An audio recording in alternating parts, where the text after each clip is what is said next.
Hello everybody, good afternoon and welcome to the United Stand. This is your Manchester United versus Fulham FA Cup quarter-final watch-along. Hope you're all doing very, very well. Big game for Manchester United ahead of this international break. And we certainly want to end this little period with a win and put ourselves into the semi-finals and the opportunity of winning another trophy. We're sponsored by Manscaped. Trim the grass to make the yard look bigger. You can scan that QR code next to me and get 20% off and free worldwide shipping. Get one of these bad boys, the Lawnmower 4.0. Trim the grass down there. Precision engineering for your family jewels. Check it out through scanning the QR code or the link in the video description.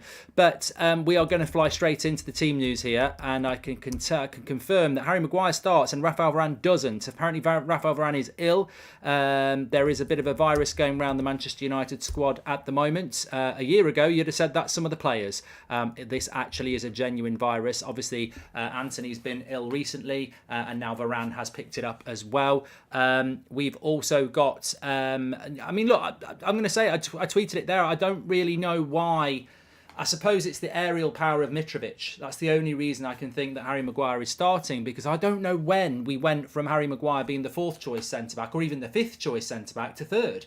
I don't know what Victor Lindelof's done well. I've always preferred Martinez and Lindelof, and he seems to have gone back to using Maguire again, which just, you know, history shows us that Maguire at some point will cost us a result, whether it's the first two games of the season or not. So I'm a little bit worried about that. But he's not even in the squad today, Rafael Varane, because he has got an illness. So it's a shame because he didn't play on Thursday night. He's not on international duty with France, so he would have started this game. Obviously, you can't do anything about illness. So the team confirmed is David De Gea. We've got Wan-Bissaka playing at right back. We've got Luke Shaw back at left back. He didn't play on Thursday. Same centre-back pairing with captain Maguire. I mean, I don't like him being the captain, but ultimately he is the club captain. Martinez at centre-back next to him. Sabitzer and McTominay playing the midfield. So McTominay was meant to be out of this game. I said I bet he will start, and he has. Fred's on the bench. So McTominay in the midfield worries me a lot as well, I've got to be honest. Sabitzer, I mean, at some point, McTominay's got to have a good game. I suppose the positive there is that he's got to have a good game at some point. He did used to have the odd good game, surely today. Tends to do well in the FA Cup at Old Trafford as well. I think most of McTominay's games have been in the FA Cup at home, so hopefully that'll happen. Sancho's in the team. That's a positive. I said Sancho should start in this game, and he is. Weghorst is in. Rashford's in, and so is Bruno. So pretty happy with the front four. We know the limitations of Weghorst, of course, but there's not really anybody else. And yeah, I think we're pretty pleased with that. Now, Anthony is well enough to be on the bench, which is interesting. The bench is Butland, Dalot, Lindelof, Malacia, Fred, Mainu, Pelistri, Anthony and Alanga. So no Martial, no Casemiro because he's suspended, no Varane because he's ill. I'm trying to think anybody else who might be missing out there. But Anthony is back and fit to be on the bench. So let us know your thoughts in the chat about what your thoughts are for the team. It's an interesting one. But yeah, I mean, look, Sancho could play at 10. Bruno could play on the wing, as some people have said already there. So yeah, it could be quite interesting. I'm just getting this in as well. Can I just say this is absolutely stunning, and I mean it's a potential positive if you do care about the league, but Arsenal are beating Crystal Palace 3-1 at the moment. So, if you want Arsenal to win the league over City, which I do, very good win for Arsenal at home to Crystal Palace at this moment as well. And in the other FA Cup games, Brighton 2-0 up against Grimsby, and Sheffield United beat Blackburn. So basically, Sheffield United are into the quarterfinals. Sheffield United are in the semi-finals. Man City are in the semi-finals. Brighton are in the semi-finals, and it'll be us or Fulham in the semi-finals. Now, if somebody wants to confirm to us in the chat when we will know, it's 4-1 to Manchester. It's 4-1 to Arsenal, actually. I stand corrected, says the man in the orthopaedic shoe. It's 4-1. There we go. You got that wrong, Goldbridge. It's 4-1. Hey up. It's 4-1. I've lost something. I don't know where that's gone. Right, that's annoying. Yeah, 4-1. Hey up. It's 4-1. Have that. Just want to give these a bit of a clean. 4-1 to Arsenal. So what are your thoughts on the team? Let me know. Let me know on your thoughts on the team there. It's not St. Patrick's Day anymore. I hope you've had a good weekend if you have been celebrating that.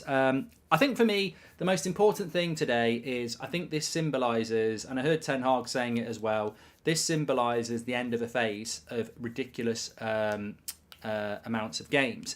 And then after the international break, we'll be back playing a ridiculous amount of games and, all the way through to the end of the season. Can you replicate our masterpiece today? 19 points ahead, Goldbridge, says Zane Miasi. What? Zane, why are you obsessed with Manchester United? I want you to win the league. Coming onto the United stand and trying to banter Manchester United, I think most Man United fans want you to win the league. I presume you come and try and banter us. We were never in a title race. It's not where we're at. You're 3 years ahead of us. You've got a good manager. You're rebuilding your club. Well done. Enjoy it. Just because Man City haven't got a fan base doesn't mean you can start bantering us, because we're pretty happy with what we're doing and we never expected to be in a title race. So just take a chill pill, man. Just take a chill pill. Anyway, why is Casemiro not in the squad, says Matthias? I do worry about some people. He's suspended, mate. He got sent off last week. Varane is ill. Anybody who's tuning in, Varane is ill, so he won't be involved in the game. But look, I think that it will be interesting to see how we do this. Sancho starts off the right, maybe Bruno goes to the right, and Sancho plays at 10. I think the Fulham team is the most interesting thing for me. We are sponsored by Manscaped, by the way. If you don't know what that is, this is what it is. Trim the grass to make the yard look bigger. 20% off, free worldwide shipping. Check it out with the code Goldbridge, with the code United Stand, or scan the QR code and it will take it off automatically for you. Remind me again who Arsenal drew in the Europa League, Zane, says Rob MUFC. You've started it now. Great channel, great work. Hope you're doing well, Mark, says Gareth. I hope you're doing very well as well, pal. And let me just see if we have got the... sometimes it's a little bit slow with the FA Cup. And it is slow with the FA Cup, so we can't visually show you the teams at the moment. So I'm gonna have to go verbal. I'm gonna have to go verbal here. I can't speak. I can speak. I'm gonna tell you the Fulham lineup. So Fulham are... I haven't got the Fulham lineup. Great. I will get you the Fulham lineup. The Fulham lineup is as follows, and I do look at that United side. If you're just tuning in a little bit late. The United side is De Gea in goal, Wan-Bissaka, Maguire, Martinez and Shaw. Varane is ill. McTominay and Sabitzer, which I'm excited about Sabitzer. I'm a little bit worried about McTominay. And then Bruno, Weghorst, Rashford, Sancho. So I think we've got enough to win. Fulham are Leno, Tete, Diop, Ream, Robinson, Palina, Reed, Andreas Pereira, Cordova Reed, Mitrovic and Willian. I think that Fulham team... Look, they've conceded 6 goals in their last 2 games. In the Premier League. They're having a very good season. I think that, Dan James is on the bench for them. I think that they have the potential to cause us problems today. I think the midfield is where we've got to win the game. And with no Casemiro, you're always going to be weaker. And that's no reflection on McTominay or Sabitzer. You're always going to be weaker if you haven't got Casemiro. Defensively, I think the fullbacks are going to have to stay back. Because if they go forward, you leave yourself open. I mean, look, a lot of people felt that Maguire had a good game against Betis. I thought he was terrible in the first half and better in the second half. But you're never going to change anybody's opinion on this, that Harry Maguire cannot be left on his own. He can't be left on his own because he'll get done for pace. So we're going to have to be quite pragmatic. I think I predicted a 1-0 Man United win. Europa League is pony anyway. We don't want it, says Zane. Why did you go to extra time and penalties then? That was a bit of a waste of time. Looking forward to Dublin on Tuesday. Fulham team looks dangerous, says Michael McGarry. How are you, Mark? Can't wait for the show in Dublin on Tuesday. I'll be there up the front. Come on, the boys, says Luca. There you go. Good. Looking forward to it. Europa League. Okay, we've done that one. And thank you, everyone. Andre Smith is a new member as well. Big shout out. Mark, did you see the newer Mason news, says Tio? I don't take any notice of it, mate, to be honest. It's what will be with that. Simon says he was actually shit against Betis. Why is he Ten Hag picking him? I don't know, but I think at the end of the day, the midfield is you've got to be wary about the midfield as well. McTominay has to have a good game today. You can talk about the defence, you can have your concerns about the defence, but Scott McTominay has to have a good game today. He cannot, and it's a big ask as well because a lot of us really like Sabitzer, but he's not played a lot. McTominay's not played a lot. I mean, honestly, our midfield really over the last few weeks has been Casemiro, Fred, and Bruno. Only Bruno is playing today, so McTominay has to have a good game today because if he doesn't, they'll get at our back four, and if they get at our back four, we're going to concede a lot of possession, aren't we? So midfield is going to be really, really, really important. And I think somebody in that midfield really needs to step up again. Terp says it's because the media asked 24/7 about Maguire. Of course, Ten Hag will start him. Look, I'm not that bothered. As long as Manchester United win, I think we all know our best back four is Varane and Martinez anyway. So I'm not that bothered. I mean, ultimately, Goldbridge versus Ricky debate. Please make it happen. Well, a certain Ricky might be in Dublin for both shows. So if you're going to the Dublin shows, you might get to see that. Mark, they have Mana Solomon, says Michael. And when will the semi-final draw be, says Jay. Did anyone find out when the semi-final draw is going to be? I'm interested to know about that. I feel today's game is Sancho's game and Wout is going to score, says Rashid. I got a funny feeling that we might just get a straightforward Man United win today. I think sometimes we overanalyze the problems, don't we? It's after the Brighton game at 4:00, the draw. Okay, so we'll be live for that. I think sometimes we overanalyze the importance of making changes. We're at home. We've been on a good run. We've not lost a cup game all season, and we need to find a way to win today. And look, let's be honest. There's two things I would say. Scott McTominay hasn't had a good game since probably September, October, when he was keeping Casemiro out of the team. Harry Maguire's not scored a goal at Old Trafford in bloody years. So maybe today is the day where Scott McTominay's man of the match and Harry Maguire plays well and scores a goal. And, of course, people will react to that and say they're part of our future. But we've been here before. The positive is we've seen Maguire have a good game before. We've seen McTominay have a good game before. It's not out of the realms of possibility that they both have a good game. We get through to the next round. And that's what we've got to look for, isn't it? We've got to look at that today. My main concern today is more about the midfield than it is about the defence. I've said for a while that I think Victor Lindelof's going to knock on Ten Hag's door at the end of the season and say, can I go? And that might mean that we have to keep Maguire, because I think Lindelof will knock on the door and say, look, every time I play for the last 2 years, I've done reasonably well. I still find myself fourth choice centre-back.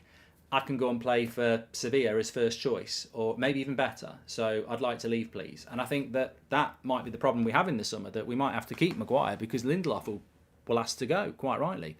What minute do you reckon McTominay will get his yellow card, says B. Yakov? Are we playing the McTominay yellow card? Right, I'm going to write this down.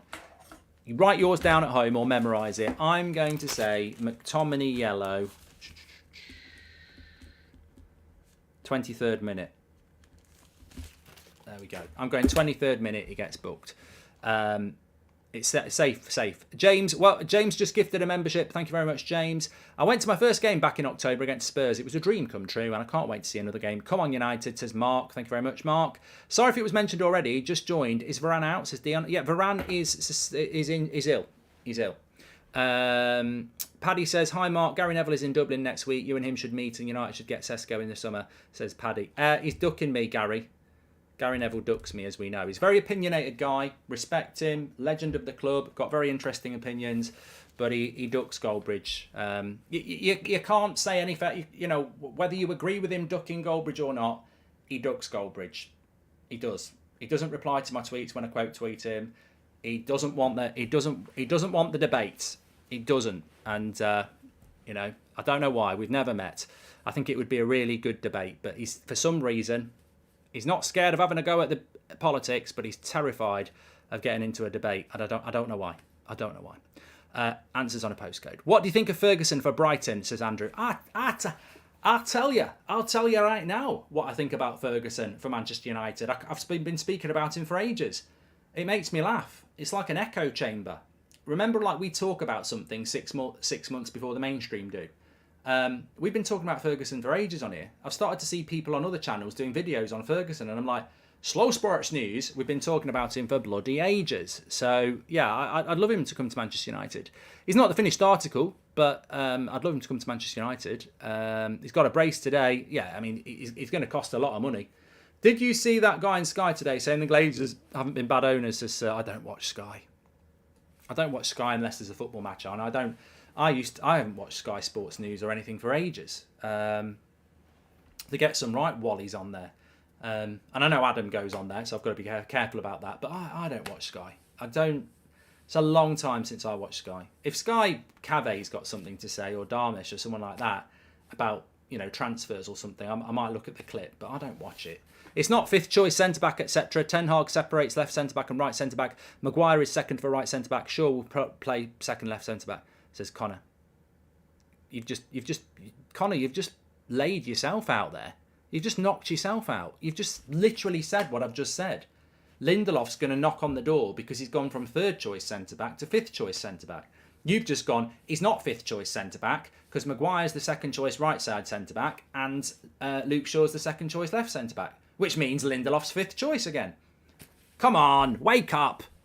Hi Mark, only been a member for a month, but I love the channel. My burning super chat questions are, what are your favourite crisps and do you have a dog, says John. I do have a dog and the dog's name is Robbie, sorry. It's a made-up dog now, you can tell. My favourite packet of crisps depends on the mood. Sometimes it's prawn cocktails, sometimes it's cheese and onion. I got lost in a moment there because some of the questions we've got. So basically, everybody who's attending the tour gets the chance to email in their questions. Now, if you're in Manchester or London, you might not have had the email yet because Dublin's coming first. So we've got the Dublin questions in, and we're just obviously there's hundreds of questions. So because I think it's a 400 capacity or something like that. So we can't ask 400 questions in a 2-hour show. So we've got quite a lot of questions to trim down, which I've been doing over the last couple of days. Some of the questions are hilarious. Some of the questions are hilarious. They're good questions as well. Very to the point. So I'm looking forward to those. I've not watched Outer Banks on Netflix. No, Alessandro. Will we be informed of who makes the final round of bidding? And if it moves forward with one bidder, does that seal up the sale, says DQ? I'm sure we will. I'm sure we will. I actually think that on the sale of Manchester United, the information that we've got is more than I ever thought we would. I think there's been some really good reporting from, you know, people like Simon Stone, Mike Keegan, Sky Cave has been quite good as well, even Fabrizio. Pogba 9, I'm not talking about the Super League, thank you very much. And Varane will be missed dearly, says Paulos. There's nothing you can do about illness, nothing you can do about illness. Talking about missing something dearly, I certainly don't miss things down there when they get out of control. Today we're sponsored by Manscaped. This is the Lawnmower 4.0. You can get 20% off and free worldwide shipping and get this beauty, top quality, delivered to your door. It's a lovely weight, it's familiar, it goes in the hand perfectly, it's got a light for a more precise shave, it's got adjustable lengths there so you can go shorter or as long as you like. Waterproof for a more precise shave. I wouldn't do it with the wet. It all gets all stuck together. I'd do it first and then rinse. That's what I would do. It comes with a docking electromagnetic induction charging port, so you just drop it in, take it out, no wires. You don't want any wires down there wrapping themselves around anything, God no. And you can also get, this is part of the performance package, where you get the weed whacker. Bloody hell, I've not done that for a while. And you get boxer shorts, deodorants, travel bag, fantastic little bits of kit. Check it out. The code is United Stand. The link is in the video description. Or you can scan the QR code next to me with your camera phone and it'll automatically take the 20% off. Delivered to your door. Trim the grass to make the yard look bigger. There we go. Big shout out to Manscaped. We love it. We love it. What is electromagnetic? Basically, electromagnetic charging is where you don't have to plug it in. You drop it into the port and all around there touches the electromagnetic bits and absorbs power in, so there's no wire. That's probably about right, I would say. Harry is playing because the fridge is in the shop window, says Corey Lineker. Edson Alvarez from Ajax plays CDM for Ajax. Would you bring him in for 30 million? He would fix the Casemiro and Varane rotation problem, says Dej. Look, whatever Ten Hag wants, really. Omri says, it is strange that Lindelof is dropped down, but today I think it's okay because of Mitrovic, says Omri. And it's called the English Premier League, not the International Premier League, says Patrick. Don't know what that means. Surely Rooney got a payoff to say that rubbish, says Darren McNulty. Yeah, look, you know, at the end of the day, let's just get behind the team and hope that we win the game today. Because, you know what? I'm going to be Dermot Gallagher. I've looked at the game. I've looked at the team, and at the end of the day, I'd like to see Lindelof playing, but you know, the manager, he knows what he's doing. He's on the training ground every day, and I think, you know, what we've got to do is we've got to back the manager and hope at the end of the day that he's got it right. Because you know what? That's how it works. And I feel that that is the way to go today. But on a serious note, I do think that we've just got to back the manager. He sees them in training. He knows what he's on about. It's not Michael Caine. It's meant to be Dermot Gallagher. Do a tutorial video. Get out. We need serious squad depth this summer, Mark, says Bully TV Talk. Ten Hag trains the team. He knows who's in form in the week. It could be as simple as Mitrovic is good in the air. Let's play Harry Maguire. The interesting thing about that is I'm going to be very honest here. Back in January, Martinez and Lindelof played together a few times, or at some point this season they played together at some point. And I quite liked Martinez and Lindelof. I think as a pair, they're better than Martinez and Maguire. For some reason, Ten Hag prefers Maguire and Martinez now. I don't necessarily think it's because of Mitrovic, because Mitrovic will not stand with Harry Maguire. He's not going to go, Maguire's good in the air, I'm going to stand on him. He's going to attract him to Martinez. So I don't necessarily think it's that. I think he's actually picking Maguire because he thinks he's better than Lindelof. We've just got to deal with that and hope it works. Alvarez has got 10 goals in 7 starts this season, says Pell. What, the one who plays for Ajax? I bet he hasn't. Sabitzer will drop back, says Ed Wright. And before the World Cup, they were fine as a centre-back duo, says ZK. One thing I will say, and I need to call this out, there is absolutely no way Erik ten Hag would pick Harry Maguire because of pressure from the British press asking him questions. There's absolutely no way that Erik ten Hag would hear the press asking him questions about Maguire and think he must be a good player. He'll be picking him because he wants to pick him. You know, I back this manager. He's done a fantastic job. We're not always going to agree with everything that he does. You know, there has been team selections I've looked at and gone, I don't agree with that. But I used to not agree with everything Sir Alex did. You know, I think that people forget that. Sometimes Sir Alex would go away to Leeds and drop Beckham for Luke Chadwick, and you go, what the bloody hell are you on about? Still the greatest manager we've ever had. I suppose if you've not felt that success because you're too young, you probably don't realise that. I think some of our younger fans think that through the Sir Alex Ferguson era, we just, lived off his every single word. We didn't. That's not normal life. Erik ten Hag, Sir Alex Ferguson, there are similarities. They've got the total respect of the fan base, but it doesn't mean you don't disagree with some of the things they do. There will be, over the next few years with Ten Hag, where you'll disagree with some of the things he does. I used to disagree sometimes with Sir Alex. I mean, I used to go to Old Trafford a lot in the early noughties, and that crowd wasn't always forgiving of things. I mean, as I said, only fans of a certain age will remember how much the crowd used to get on Giggsy's back because he'd be frustrating. Sometimes I'd be there and people would be like, why is he starting Giggs again? So, there's always going to be, you don't need to feel guilty because you disagree on a team selection, but ultimately he is the manager. Pogba says you are the same as Gary Neville, scared to get into a debate about the Super League. I'm not getting into a debate about the Super League, mate, because the Super League isn't happening. We've already got a Super League, and it's slow sports news. There's nothing about the Super League to debate. It's a crap idea. The Premier League is better, and we've got an FA Cup quarter-final. Hi, Mark. Hope you're well. Let's get to Wembley. Come on, United. P.S. If we get through, who would you like in the draw, says David. Well, David. Interestingly enough, the draw is about to happen very, very soon. We'll have it live on the TV screen for you. Obviously, I would love to get Sheffield United in the semi-final and leave Brighton to play Manchester City.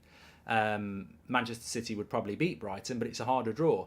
I have a feeling that Man City will get Sheffield United. But, we want Sheffield United in the semi-final. I don't mind getting Man City. I tell you what I'd rather get. This might sound stupid.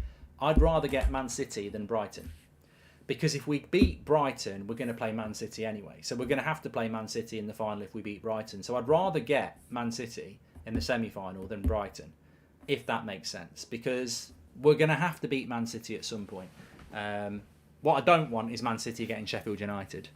I want City, says Stay MUFC. And I'm worried about how much work Wan-Bissaka and Sabitzer will have to do with Maguire at the back, says Angry Brit. I mean, I think Maguire might be all right. I mean, I wouldn't describe Mitrovic as quick, would you? Do you personally think Mitrovic is quick?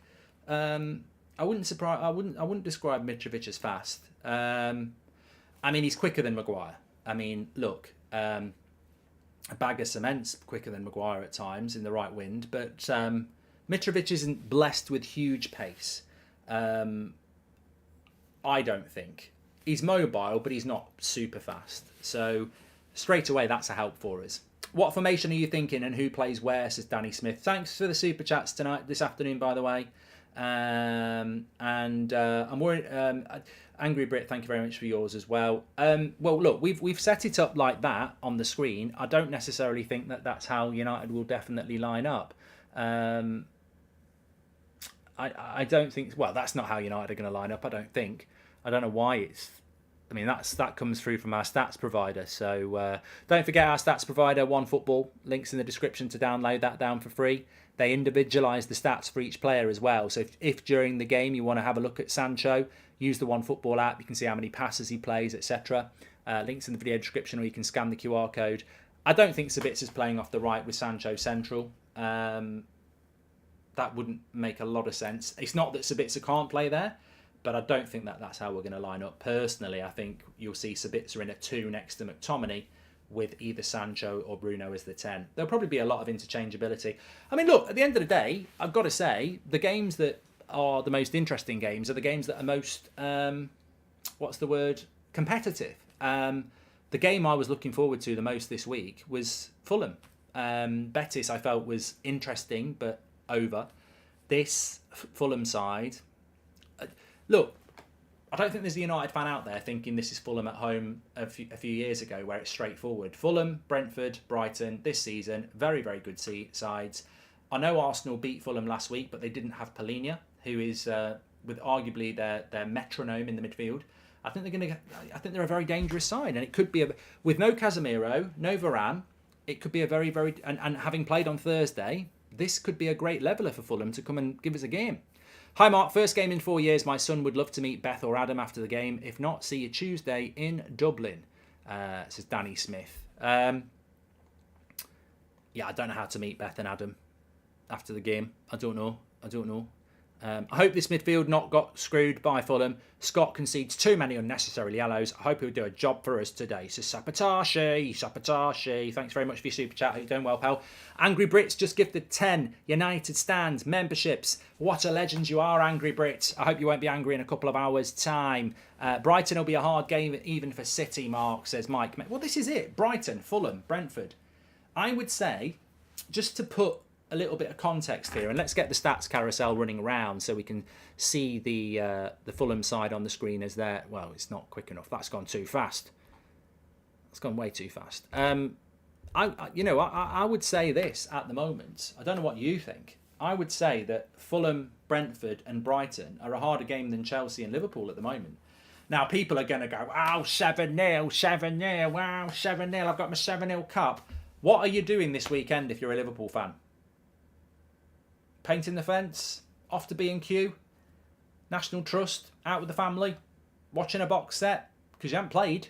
You know why you haven't played? Because you're out the cup. You're in that sad position where you'd love to be playing a Premier League game, but your opposition are in the cup and you're not. So look, Liverpool smashed us a couple of weeks ago, but over the course of the season, I think Liverpool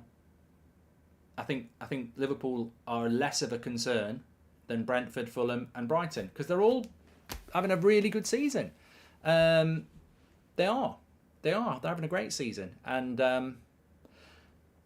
I thought that win that we had against Fulham back at Craven Cottage with the Garnacho goal just before the World Cup, right in the last minute, that was hard fought. That was a hard fought result. So it's going to be interesting. I don't see this being 3 or 4-0. If we win 3 or 4-0 tonight, or this afternoon, I'll be very, very pleased. Buyaka Games, thank you very much for becoming a member. Ebos says Lindelof's better than Maguire. Brighton are quality, says Yakov. Mark Mitrovic will go for back post on Aaron Wan-Bissaka like he did with Trent against Liverpool. Wan-Bissaka will have to work hard, says Yak. And why Scooby-Doo playing? I don't know why Fred's not playing. I suspect... Here's a little bit of Goldbridge insight. I suspect Fred's ill. I don't think anything's been revealed about that, but I don't think Fred's very well.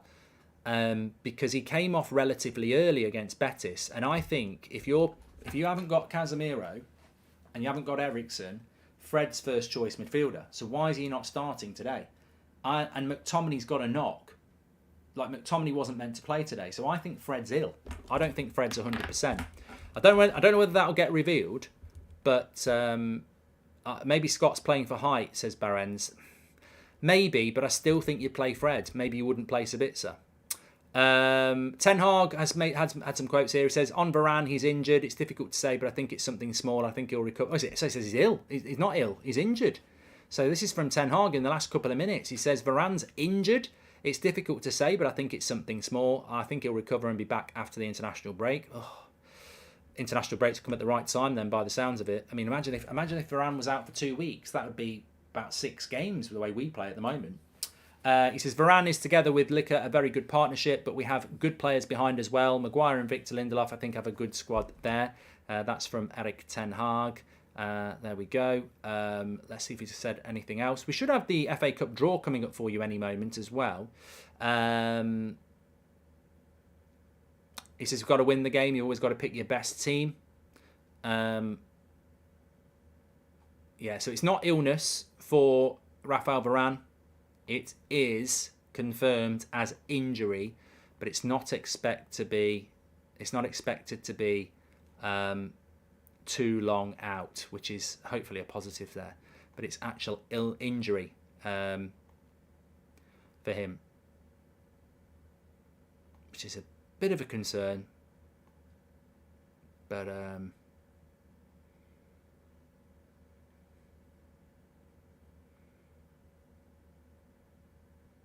apparently Chelsea are building a new £2 billion stadium. I've just seen that on social media. I don't know whether it's true.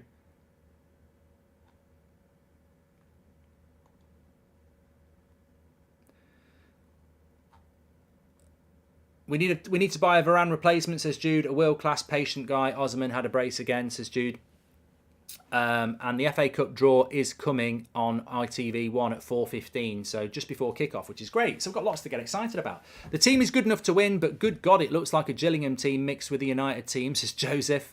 Thank you very much, Joseph. Thoughts on Vega from Velta Vigo, 2002, 40 million release clause, good understudy to Casemiro, says Sam. Look, I'm going to be talking about transfers this week on the channel and on the tour, so keep yourself in watching the United Stand. Make sure you subscribe, bottom right hand corner, you're very, very welcome.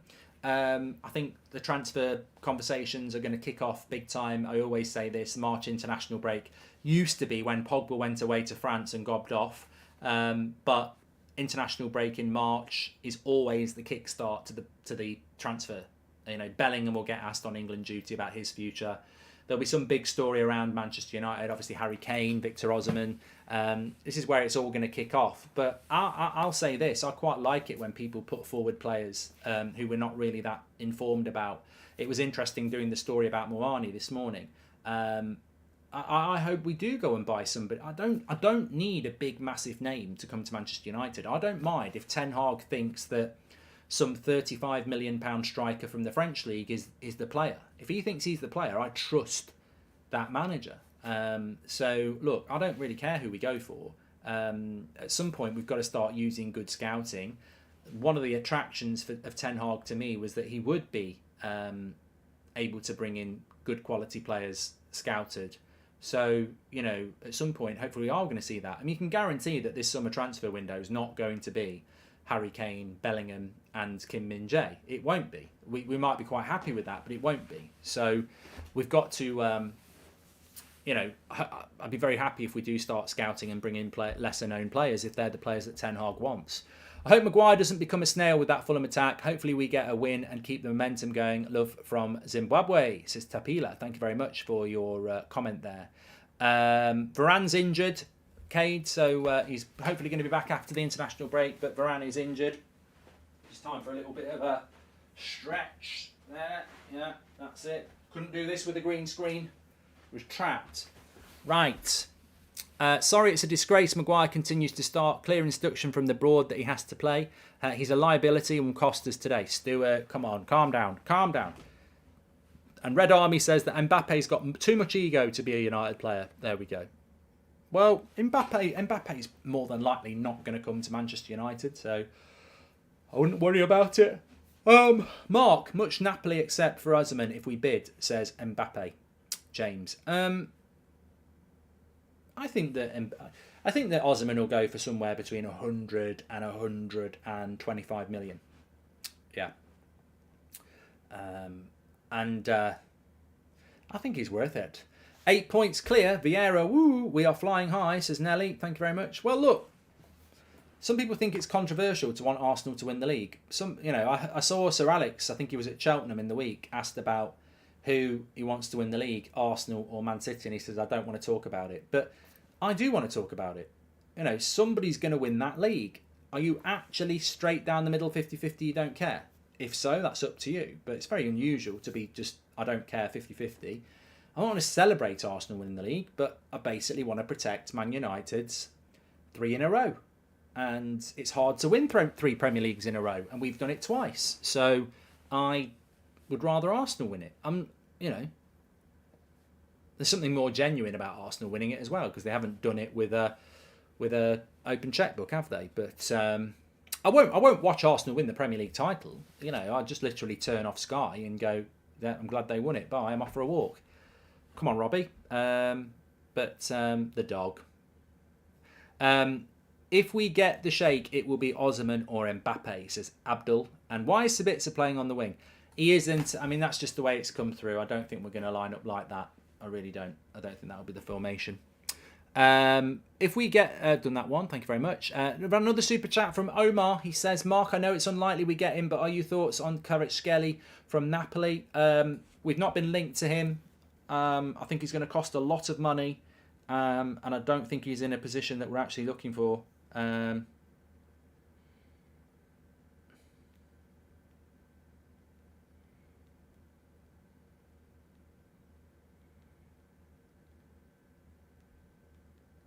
Sorry, I'm just sorting out some tickets for tomorrow.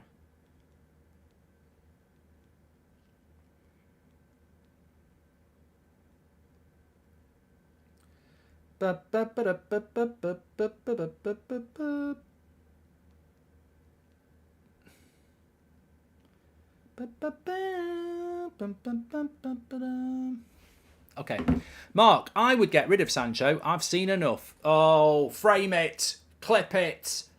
We'll play that back. There's a little edit there for our editor. Mbappe James says, I'd get rid of Sancho. I've seen enough. Cuts to full time. 4-0 to Man United. Sancho hat-trick. I hope you're wrong. Mbappe James. My friend is an Arsenal supporter. He had no belief in them pre-season, so I set £25 on them to win the league at 30-1. Says Ronnie. That's a very good bet. Mark, I just joined. Why is Varane not on the bench to sleep tight? He's injured. Apparently it'll be short term, but he is injured. So this international break probably comes at the right time. And I wanted to just mention that as well.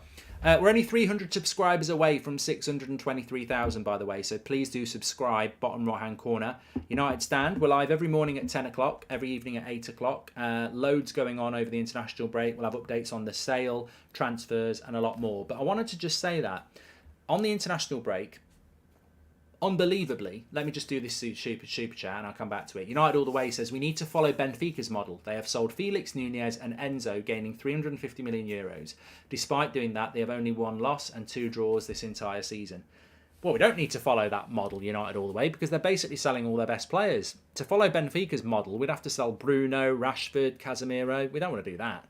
Please lose, can't deal with no Chelsea for a weekend, says Isaac. And why do English pundits think Maguire had a good game against Betis? He doesn't warrant another start, says Stephen. Because they love him. They're biased. There's something in my country that I don't have, and a lot of people don't have. There's a bias, British bias in this country. You see it in our media. You see it with our ex-players. You see it all the time. And I don't know why it is. I've tried to put my finger on it before, and I don't know what it is. I think it's an inferiority complex. We're so desperate to say that because we've got the best league in the world, we've got the best players in the world, and we haven't. Foreign players tend to be better than ours. They certainly are more consistent than ours. And we just try to be biased, and I don't know. I don't know why. But anyway, look, let me carry on with what my point was going to be.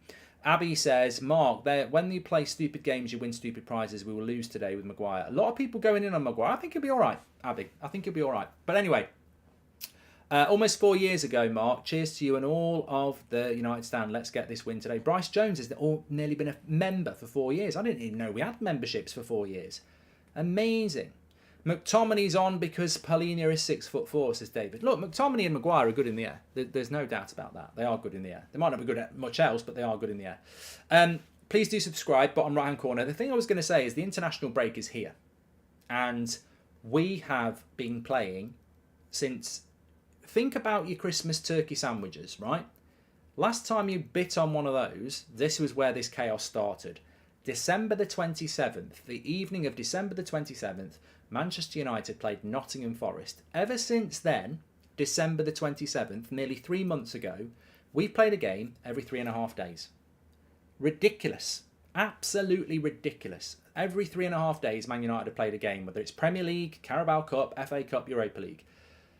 This will be the first 2 weeks we've had since December the 27th. In fact, it'll be the first week off we've had. It'll be the first time we've not had a game in 5 days. So it's a big opportunity for Erik ten Hag to recharge his batteries and assess his squad for the final run-in. But not all of our players will get that break. Varane is going to get an enforced break because of injury. Sancho's not been called up. Wan-Bissaka's not been called up. De Gea's not been called up. So there's 4 players straight away there that get the break. I don't know whether Fred got called up for Brazil. I don't think Fred did. I think it was Casemiro and Sancho. So I don't think Fred's been called up either. McTominay will definitely be called up. Eriksen not going to be called up, so he's going to get closer. Luke Shaw's been called up. Malacia's been called up. Martinez has been called up. Maguire's been called up. I imagine Lindelof's been called up. Casemiro's been called up. He needs the games. Rashford will be called up. Weghorst has been called up. So there's a few players who'll get a bit of a break. Mark, would you get rid of this? Who would you get rid of this summer? Says Mbappe James. Sancho's not been called up. No. I don't know about Fred. Fred wasn't called up, says Liam. Yeah, I don't think Fred was called up, so that's quite good as well. Varane's retired. He hasn't been called up because he's retired. I trust Ten Hag with Maguire pick, but I'm surprised Shaw hasn't gone back to left centre back, says EJ. But no. Luke Shaw can't go to left centre back because you'd have to drop Martinez. Luke Shaw only plays left centre back when he plays with Varane. Martinez can't play right-sided centre back with Luke Shaw. It would imbalance it. So there we go.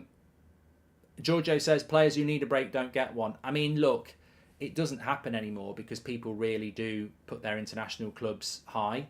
But Ryan Giggs used to be brilliant for this. In fact, United players used to be brilliant under Sir Alex. Gary Neville would do it. I think, well, I don't know. I'm not naming names, but, there used to be players in international duty who'd pick up a knock just before international duty, especially the March international break. I don't know whether the stats exist, but I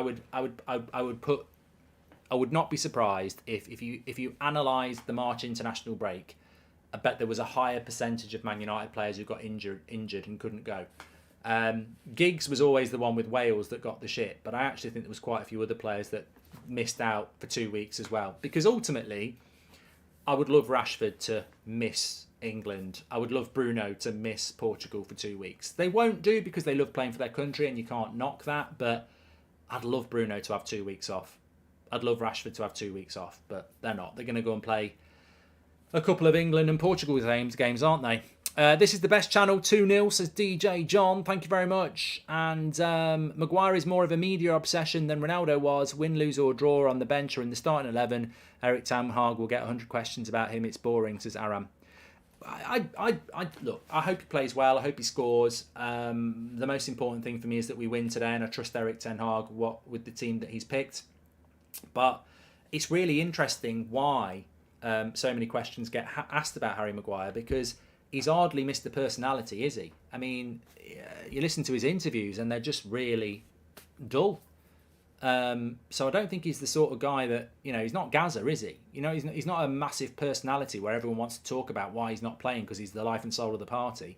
He's probably just got a very good agent and people around him who's got a lot of journalists on their WhatsApp or something like that. He's got a very good marketing team around him. I don't know.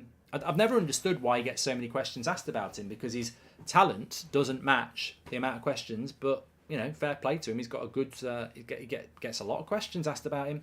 But I don't for 1 minute think Ten Hag would pick him because of questions that are asked about him. Casemiro, who's the best signing, says Matt Ross. Martinez or Casemiro? Well, it would be Casemiro for me. The draw is coming up very soon, yes.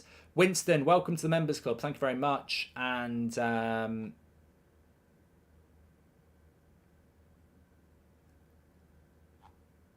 I hope we get City in the final and not the semi-final, says Mbappe James. I don't want to get Brighton. I'd rather get City than Brighton, because City, if they get Sheffield United, they're basically in the final. So I'd rather, in order of preference, I want Sheffield United first, Man City second, Brighton third. I think Brighton in the semi-final is a crap draw for us, and it gives Man City an easy game.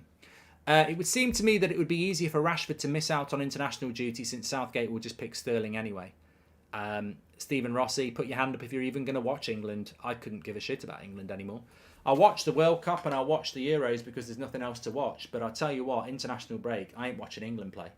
He shouldn't even be the coach. Some of his team selections are a disgrace. You know, the players that have been left out. Calvin Phillips being selected for England. I mean, I was done with Southgate anyway. That's ridiculous. I don't think he's even played an hour of Premier League football this year. Consecutively. Like, I don't think he's played an hour in a game. He's probably combined it all together with substitute appearances. But... yeah, I ain't got no interest in watching England. Southgate's an absolute prat. He'll probably pick Rashford, though. What pyjama bottoms are you supporting today? Says Outdoor. I'm not wearing pyjama bottoms today. I'm wearing my jeans. There you go.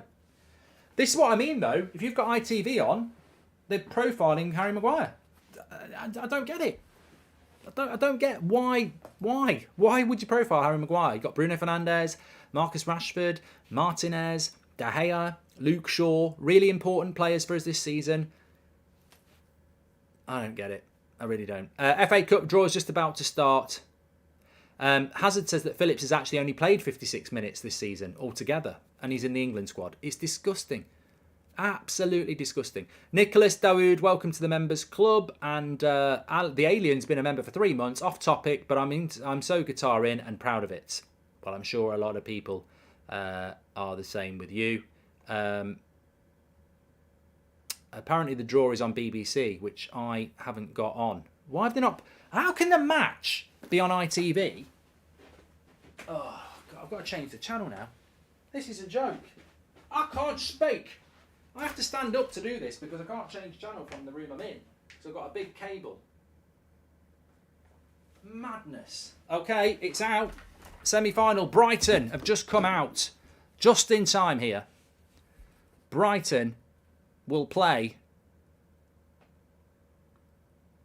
2. Bog off! Get out! Oh, get stuffed. What a surprise. What a bloody surprise. Absolute joke. Oh, you're having a laugh. What a joke. Absolute joke. What a surprise. City get Sheffield United. They've heated the balls up again. What a joke. What a joke. Absolute joke.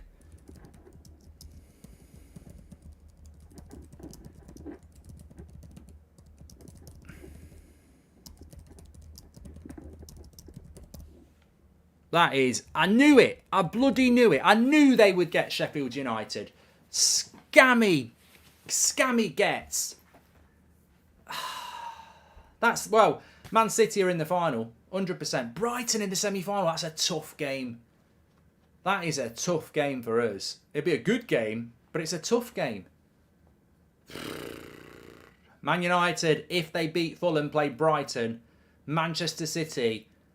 Oh, I mean, Man City's... I mean, have Man City played anybody difficult in the FA Cup? Does anyone want to put City's run to the final? Absolute joke. Sheffield United. The balls have been heated up again. They got it wrong in the Champions League, so they double heated them today. To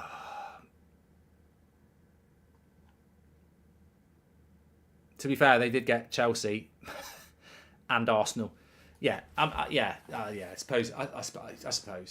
We've had, and to be fair, we've had a good run of home games. Doesn't matter. Red tinted glasses. This is the United stand. It's not that's football. I can moan all I like. I'd love to get Sheffield United. I didn't want to get Brighton, But Brighton are a good side. It'd be a good game. And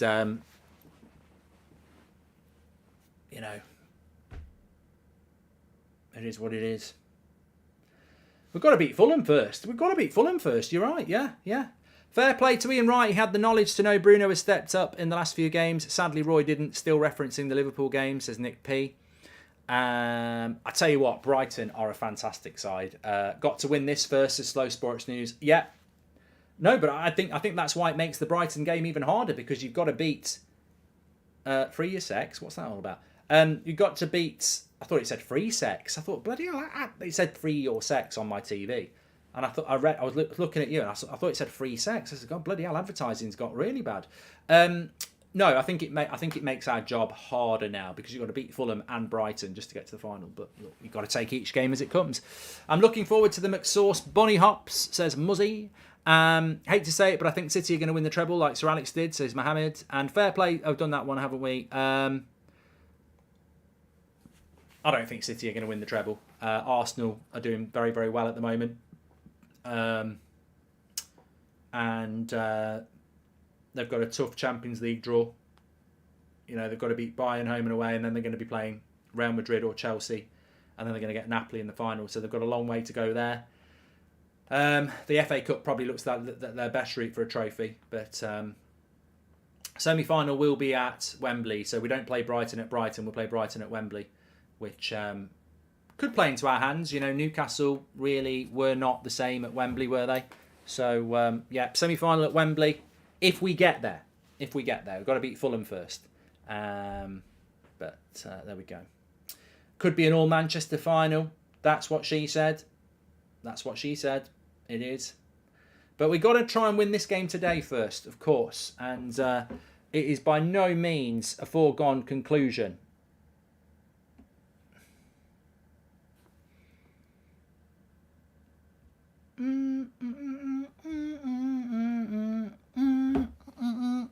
Lissandro Martinez taking a cue from Roy Keane by putting everyone in his pocket. Says Outdoor Adventure, Marine and Rattlesnake. 10 days until the London show. I'm buzzing, says Slow Sports News. Thank you very much, pal. Yes, if you're hearing all about these shows, international break is coming. And we've got our United Stand live shows coming up. If you want to get a ticket, you can only get them for London now. Sold out in Manchester and Dublin. But a week on Wednesday, we're in London. If you fancy it, in the international break, just type in United Stand tour tickets on Google, and you can follow it through to London there. Looking forward to it. Just kicked a chair. So, score predictions. Let's go. What are your score predictions for this? Please give a shout out to Mohammed Rafiq, says Jessica. Shout out there. Mohammed, I hope you're doing well. And Jessica, I am going to go with a 1-0 win for Manchester United. I just have a feeling it'll be a tight game. Remember, we could see penalties. I think we can see extra time as well. So, yeah, I'm going to go 1-0 to Manchester United. And I think it will be built on... I can see De Gea having a busy day. I think he'll have to make some saves today. Josh, I don't think that means Fulham will be the better team, but I can see them. I just think Fulham are good enough to get some things going. That Ferguson's so good. I keep saying this about Ferguson, right? Remember this. I've said it so many times. I think he's a modern day Alan Shearer in the making. I remember Shearer at Southampton all those years ago, and nobody thought a lot of him. They were like, "Oh, he's an up and coming striker." It reminds me of Shearer in his Southampton days, Ferguson at Brighton. I think someone needs to be all over that, because I think he's got everything. Let's see. Who would win in an egg and spoon race between Harry Maguire and Phil Jones? I don't know, Josh, but I'd like to see it. We have to score first today. Without Casemiro and Varane, it will be a tough game, says Nicholas. And next live shows will be here. Will here be one in the Midlands? There will. I'm already working on a Midlands show in the summer, ID. So keep an eye out for that. Could be good. A lot of people going with 3-0 in the chat, which I find interesting. There we go. Can see Man City making the final and can be a United City final, says Joel. I was going to say, mate, I mean, I don't want your lottery numbers if you can see Man City getting to the final. Slow Sports News. They're playing Sheffield United. They've just battered the Championship's best team 6-0. What are they going to do to Sheffield United at Wembley? They're going to absolutely mess them up. Easy. Apparently, it can definitely go to penalties, but I think it can go to extra time as well.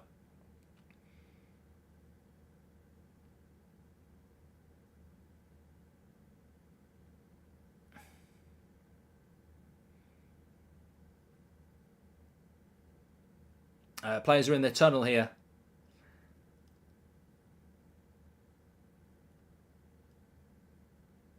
"4-0 to Man United," says Darren. Faz says, "You guys are losing."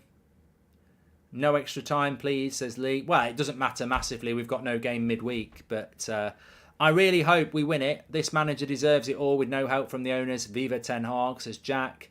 And can we see the team news, says Michael. Yeah, it should be going round. Apologies for that. Just before I do that, don't forget we're sponsored by Manscaped. Trim the grass to make the yard look bigger. Precision engineering for your family jewels. Links in the video description, or you can scan the QR code next to me. You get 20% off and free worldwide shipping. This will change your life. Top quality products. Links in the video description. Use the code Goldbridge or scan the QR code with your phone and it'll automatically take it off for you. Right, let's get the old stats carousel going round now, and you can start to see that will update as is. So, you know, for possession, passing stats, all that will update per second. And then you've got your team news, which you'll see in a minute with the starting lineups. If there's any yellow cards, etc., then you will see that as well.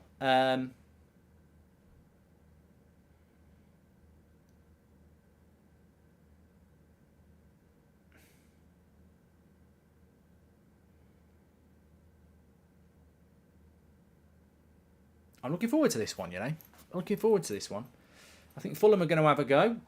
And I think United... There's three things that concern me about this game, right? Playing on Thursday night. How fresh are we going to be? No Casemiro. How's the midfield going to cope? Because that's a drop-off. And defensively, I think, you know, we're all wise to the fact that we're different without... I'm not even going to say what the problem is. Without Maguire... without Varane, it's a different ball game, innit?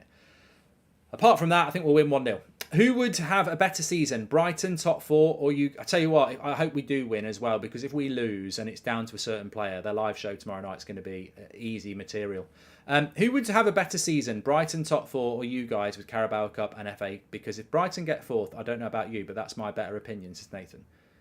I think if Brighton get top 4 in Champions League football, you don't win a trophy, but I know what you mean. It would be amazing for them to do that. I don't think they will. I think it's very hard to get top 4. Mark this. I think it's Veghorst night, says Siva. There we go. Hope so, mate. And is it me, though the next round will be difficult, Brighton are a decent side? Joel, you are stating the obvious, pal. It will be a difficult game, yeah. Make sure you subscribe, everybody. Bottom right-hand corner to do it. You're very welcome on the channel. We're only 200 away from 623,000. Why is Ollie Mers on my telly? How does he even get jobs now? He's doing bloody adverts for cameras. And he'll be on Soccer Aid. Ollie Mers, get off my screen. Bloody hell. Talk about putting me in a bad mood. He's doing adverts for Samsung. Right, I'm through him. I'm going to Apple. I've been with Samsung for 20 years. I'm going to Apple. You've made my mind up. Literally, I'm going to get an Apple tomorrow now. Ollie Mers advertising Samsung. Come on. We're better than that. You should have like Brad Pitt doing it or someone like that. Bloody Ollie Mers. Let's hope we get into the international break with a win. And do you think we could know who the new owners will be by the time we come back from the break, says Joshua Bowater. Hope you're well, Joshua. As if, welcome to the Members Club as well. I think that I think we are in a position where we probably will have an idea who is going to be the new owner by the end of the international break. I'm optimistic that we'll know who the final bidders are going to be. I don't think the club will be sold by the end of the international break, but I think I'm hopeful that we'll know who it's going to be. When Kane leaves Tottenham, and if he's not properly replaced, do you believe Tottenham become a mid-table team, says Mold UK? I don't know. I think Tottenham need a lot of work, don't they? Johnny has just gifted 10 United Stand memberships. You're a legend, Johnny. Thank you very much for that. Thank you very much, Johnny, legend. Liam doesn't like that Ollie Mers. He's a troublemaker. Right, let's get ready to go, everyone. Sunday afternoon, Manchester United in the FA Cup against the mighty Fulham. They're having a good season. I feel like I'm taking the piss out of Fulham a little bit there. They're having a good season. They're having a good season, our Fulham. And referee's about ready to start the match here. Cheeky git. I'm not ready. Let me get ready. Pereira's going to do it. Let's have a look. Let's have a look. You can normally see. Mark, think Alonso will win. Says Tumble. Again, I'm going to miss a bloody F1 again. Happy Mother's Day to Mrs. Goldbridge, says John Breeze. Thanks, pal. I'll pass it on. Come on. Come on, ref. Let's go.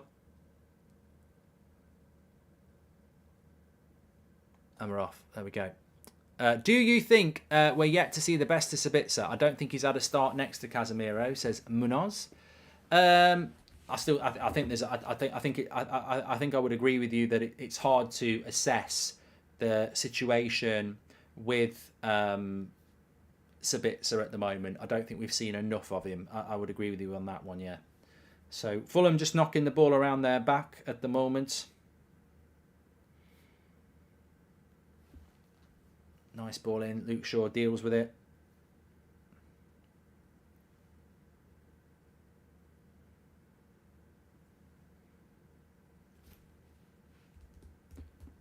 Be interesting to see how Fulham approach this game. I mean, look, their whole season is based on not being respectful of teams that are traditionally bigger than them. They look to impose themselves. They look to play the way that they want to play. And McTominay gets back well on Pereira there because he was in. And good defending by Scott McTominay.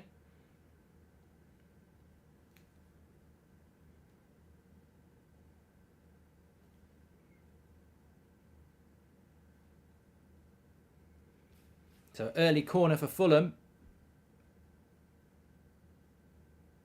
Fulham.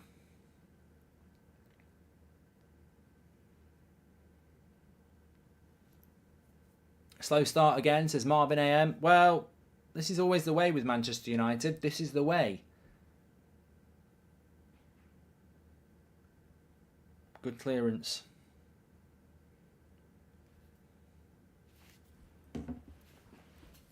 You know, are we going to play counter-attack? Are we going to play deep? Oh, there we go. That's terrible. That's terrible. They've lofted a ball from the right back position into the box, and Wan-Bissaka's just got stuck underneath it.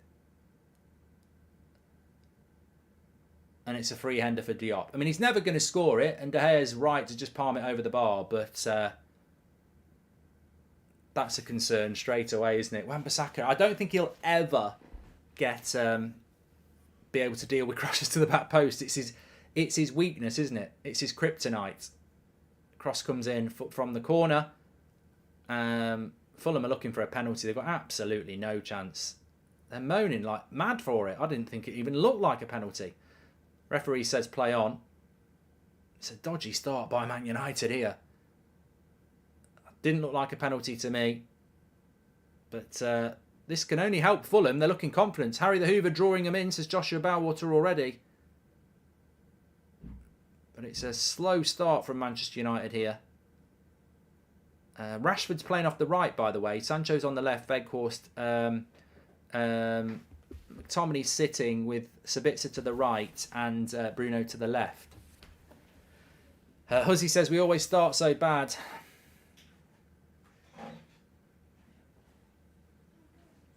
B. Cost is not happy with the start. But remember, if we get through, we play Brighton. Man City have been drawn against Sheffield United. Here's McTominay, look, getting himself in between the defender again. Look, stands in. Oh, look at that. He's literally just done that. Goes and stands behind Pereira, McTominay there. We're back with that again, aren't we? Hiding away. Here's Willian, wide.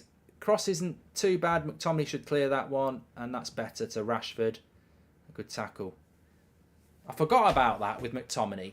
Literally goes and stands behind Pereira when Martinez has got the ball. Like,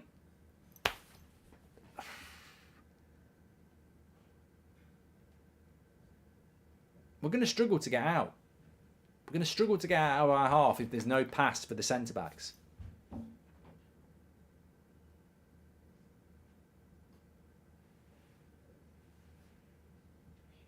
Marvin says we need to sign Paulinho. Well, keep an eye on Paulinho. He's a player that's been linked to Manchester United. He's only been at Fulham for a year. I don't think there's any reason for Fulham to have to get rid of him. You're throwing to Manchester United here with Luke Shaw. Well, we just need to get a bit of possession here. But the problem with possession is going to be, how do you build possession? It's the same old problem. We had it under Solskjaer. How do you build possession when your link between the midfield and the attack is Scott McTominay? We're going to see the ball with the centre-backs a lot. Look at him. Just watch McTominay for a couple of minutes. I mean, where is he? Look, where is he? He's got no idea. That's better. Come and get it. Oh, he's lost it anyway now. It's such a drop-off from Casemiro. Like, you've got a player in Casemiro who will find the space and find the pass. And I think it could be a long afternoon if we don't do something about this, because how are you going to link the ball to Bruno and Rashford and Weghorst and Sancho if you can't get the ball from your defence to your attack? Such an important position. I mean, Paulinho would do very well at it, Joel. Yeah, but we just... This is why we were so bad last year, and this is why we've been so good this year, because Casemiro is that player that can link the midfield and the attack. When he doesn't play, it becomes a problem. And at the moment, the only possession we're having, and we're probably doing quite well possession-wise, but it's mainly just going round the back four.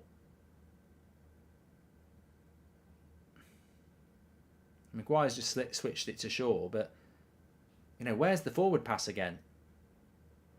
Again, it's just bad. So Maguire's switched it 40 yards to Shaw, and then Shaw's passed it to Maguire. And this is what we're going to do. We're just going to be reliant on long balls. Maguire's just whacked it long to the wing, and then it comes back to Martinez. McTominay already doing McTominay-like things to Stephen. He just hasn't got a clue how to find space. Eriksen is missed. And Eriksen, I said this a few weeks ago. It's underrated how much Eriksen is important to this team. It's just the simple things, taking up positions, playing simple passes. The link pass is what I call it. Get the ball, give it someone else. It looks so simple, but it's an actual ability that we just don't have. Pereira, nice ball into Mitrovic. Lays it into Willian, just wide. But Fulham have started off the better side. Lots of nice little movements. But yeah, that Eriksen role, it looks so simple. He'll take the ball off Martinez. He'll link it into Bruno. He'll take the ball off Martinez. He'll link it into Sancho. He'll take up a position that leaves space for Martinez to come into. Such a simple player of the game, Eriksen, but we just don't have anyone who can do it. We don't have any options other than trying Kobe, says SK. Right, here's Sancho. Having to drop a little bit deep now. Little bit of possession for United. Luke Shaw moves forward. Rashford's back out on the left-hand side. Nice ball into Sancho. Good first touch. And to Bruno. This is better. We're up the pitch. And decent cross, but they'll clear it. Better play, but there. Need Marcel to really step up here. McTominay is not reliable, says J-Duff. Bruno's just gone down, but Wan-Bissaka finds Sancho. I think he's going to stay down. And I didn't see what happened to Bruno there. I think he's caught one in the stomach. Oh, yeah. Elbow to the ribs. I feel that, Bruno. Some players have improved with proper coaching under Ten Hag, but there are some players who just simply aren't good enough, says Alexander, and never will be. Thanks for your super chat, pal.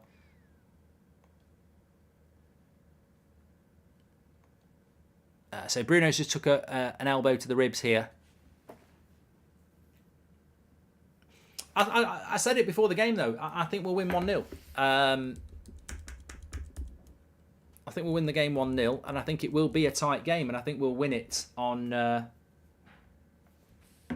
on a moment.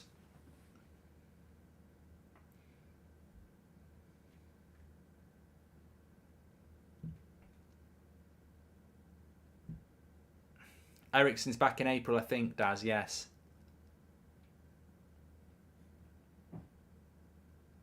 How are we playing, Mark, says Beth. How long have we had? We've only had 10 minutes. A little bit lethargic. I think the problem straight away is the fact that the defence can't feed the attack because we haven't got the Casemiro. So we haven't got somebody that can take the ball off the back four. And Fulham have been very clever in the way that they are closing their midfield passing lanes. So it's very difficult to get up the pitch unless we hit the ball long. Gary said about that's why Conte wasn't right for United, but I think that's exactly what you needed after Ollie to call out the owners like Conte did, says Nathan Allen. That's exactly why United didn't want Conte, by the way.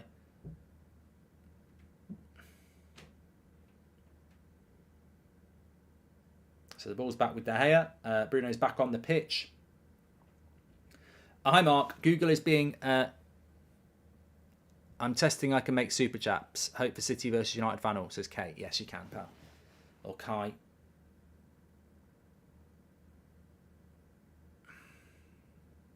So we're seeing a lot of this passing it around the back four.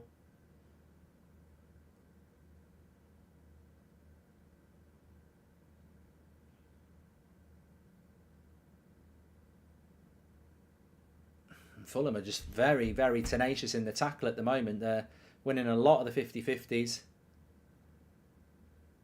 God, what's Maguire doing there?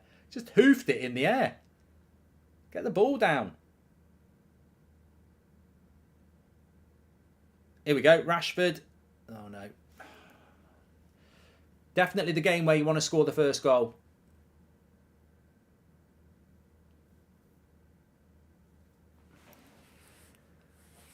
Very scrappy.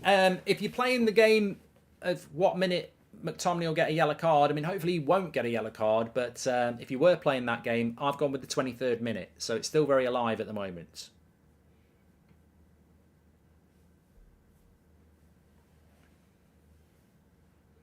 This is just passing it around the back all the time.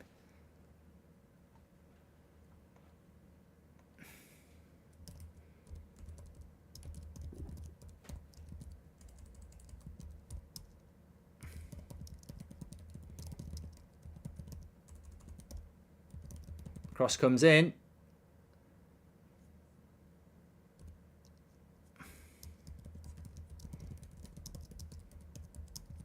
Right, Rashford's on the break here. Right, this could be a chance. Weghorst onto his left foot. Terrible shot. Terrible shot. Less said, the better. Good break, though. That's probably what we're going to have to rely on. Fulham are definitely going to attack today. And it did open up some space, but that is a rubbish shot by Weghorst. I've got a nice cuppa and some biscuits let down by Lee Dixon on commentary. He'd probably say Maguire is the best as time. Just mute it. Mute it. Put the game on. Sink in with the United stand. God, I mean, if you're listening to Lee Dixon, I blame you. You've only got yourself to blame, really. Mr. Biased British players again.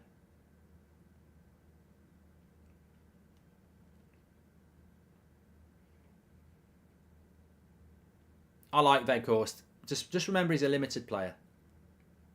Good play by Mitrovic there, but Martinez. Oh, Martinez.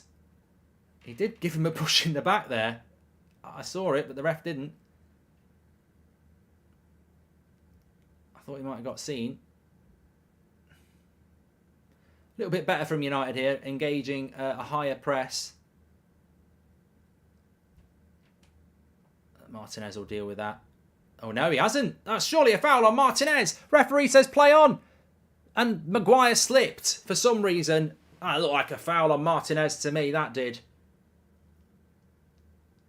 This looks like it's a foul on Martinez. Oh, maybe it's not.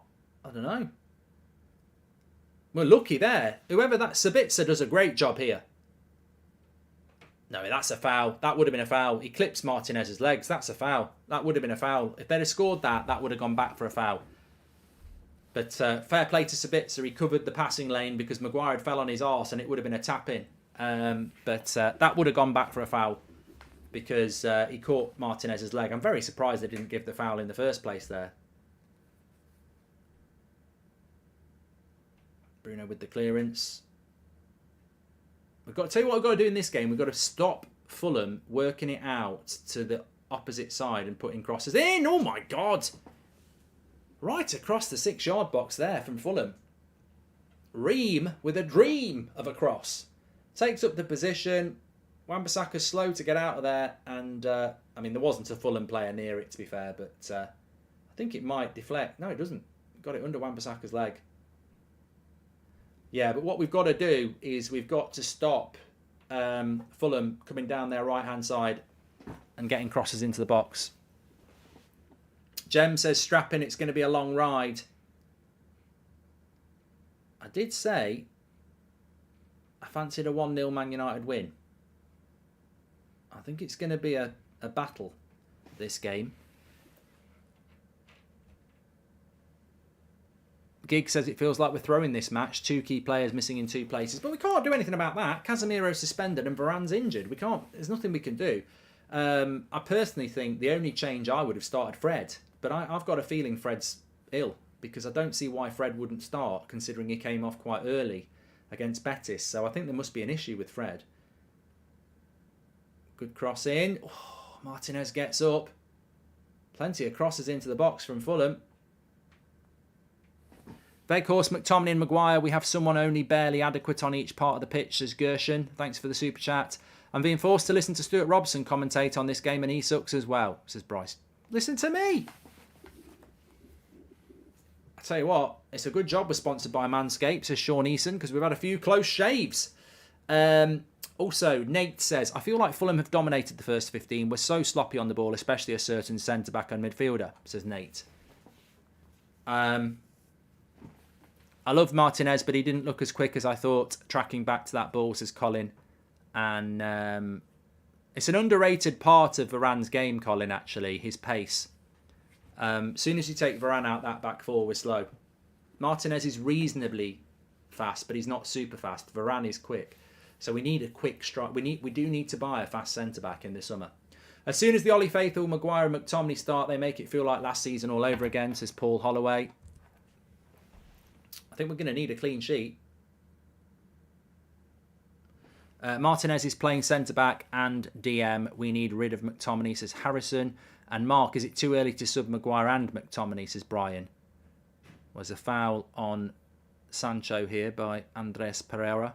I feel sorry for Sancho so far because, you know, he's going to be a player that wants to, you know, get involved in a game like this. And he's going to struggle. Pereira's just going to be been booked there for the foul on Sancho. But he's going to struggle because we're just not going to get the ball high enough up the pitch if we play like this.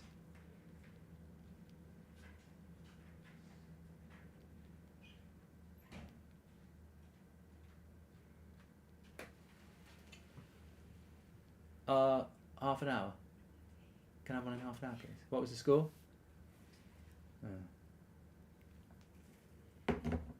Against Brighton? All right. Does a draw mean penalties, extra time, or a replay, says Jimbo? I think it goes to extra time, mate. I think it goes to extra time. Definitely goes to penalties. Bruno's cross there was dreadful, by the way. But a bit of a chance for Manchester United. I mean, 20 minutes has flown by, hasn't it?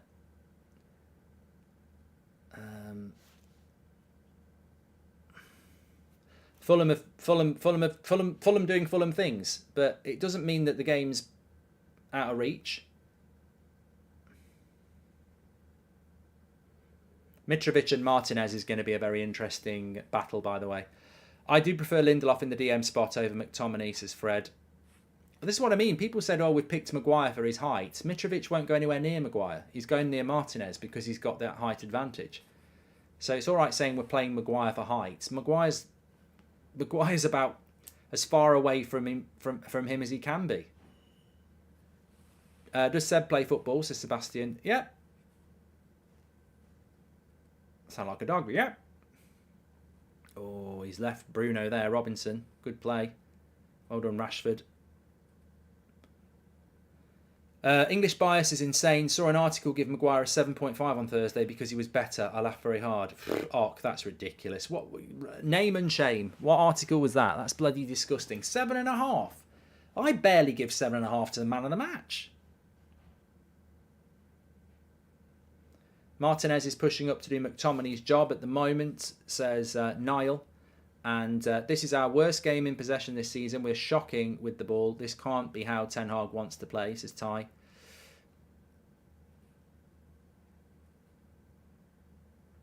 Luke Shaw's just fouled someone there. I don't think he'll get a yellow card, but Pereira has just been booked, so you never know.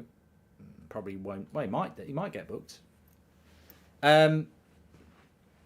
Look, Ten Hag's a very, very, very, very intelligent coach. He's worked wonders at Manchester United, but what he hasn't done is watch Man United week in, week out for the last however many years like we have. If you put Scott McTominay as the holding midfielder, you will struggle to play through the team and keep possession. If you put Harry Maguire at centre-back, you will play a deeper line and there'll be a lack of movement. It's just the way it is. It's like, if you put Wan-Bissaka at right back, you better stop crosses coming in from Luke Shaw's side because he's weak on the back post. As I said, it doesn't matter how good a coach you are, you can't make Wan-Bissaka good at crosses on the back post. You can't make Harry Maguire any quicker, and you can't make Scott McTominay know how to... Maguire's just absolutely going to get booked.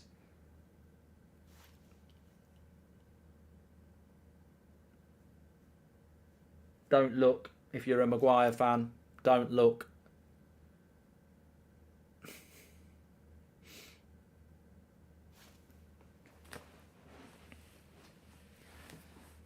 I'm not. If I speak, I get tired of it. You know, apparently you've got an agenda. It's nothing to do with an agenda. He's not quick enough to play centre back for us, and he just got booked miles away from our goal. He gets a lot of yellow cards as well. He must be looking at a ban soon.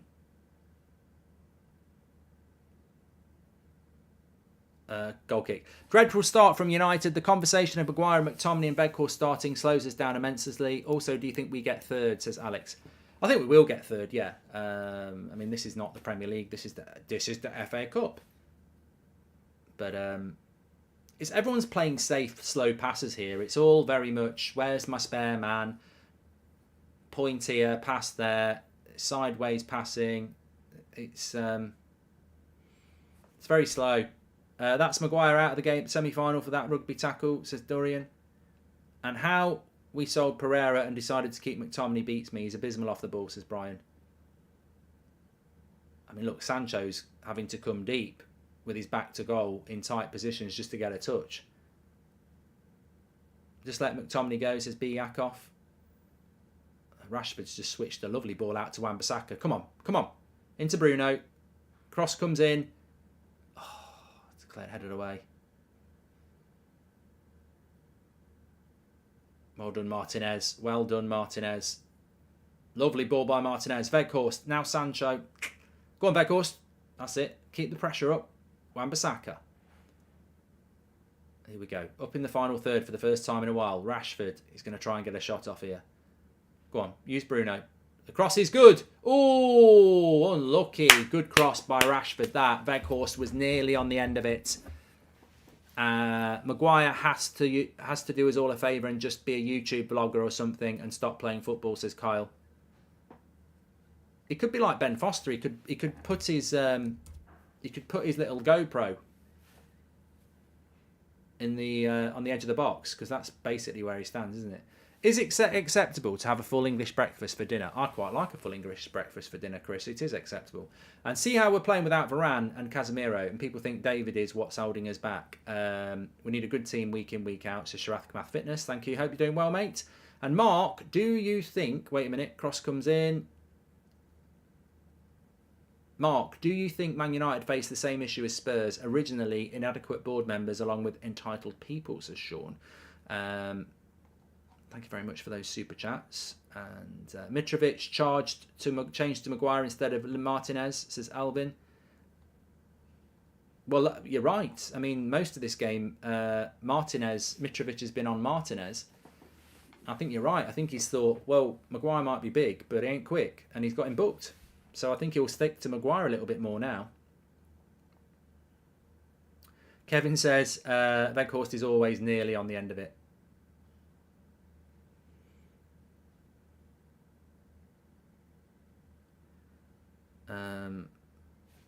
I just want to have a quick look. We're nearly halfway through the first half here, and something massively intrigues me.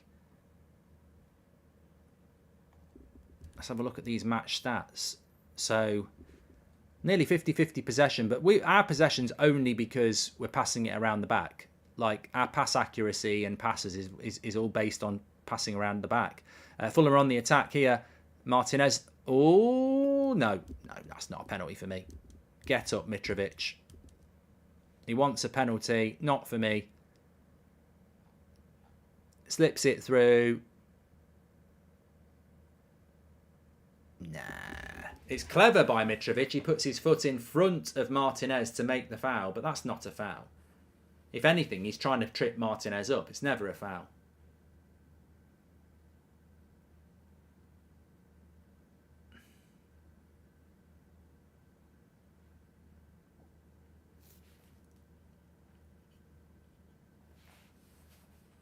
I'll be stunned if this goes to VAR. Maguire makes this team like turtles on the M6, says Darth.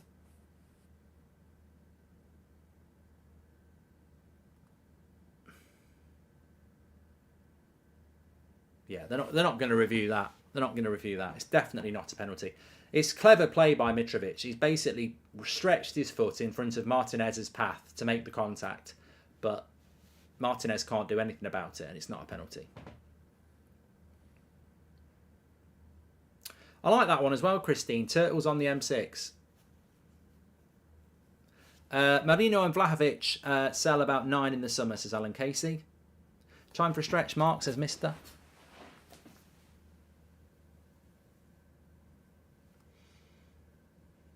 McTominay with the skills, winning the free kick there. He has so many chances. McTominay's simply not good enough. He has the physical attributes, but to football brain, no football brain. Eric wants intelligent players, says Andrew O'Brien. Yeah, he's a trier, isn't he? McTominay's a trier, but he's never a Man United player, is he? I can't remember the last time he had a good game. We're talking months. You're not a United player if you're not playing well every week. It's as simple as that. You know, speak to Roy Keane. Speak to any United, player. You've got to play well every week, not once every few months. Mitrovic is an interesting striker. I mean, he's way better than Weghorst. I mean, I'm not saying that we should sign him, but he's a clever striker, Mitrovic. I think he'd be well liked at Old Trafford, but he cost a lot of money.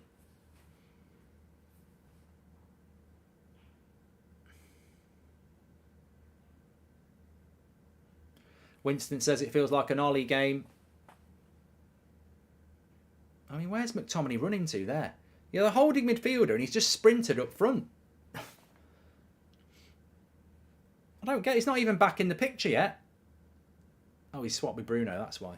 I feel bad for Lindelof sitting on the bench with these Maguire masterpieces. Get him on second half. He's on a yellow as well, says Kirash.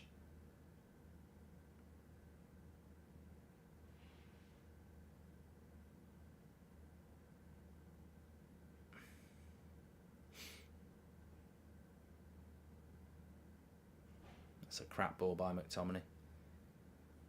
Knocks it 20 yards in front of Sancho, who's not quick.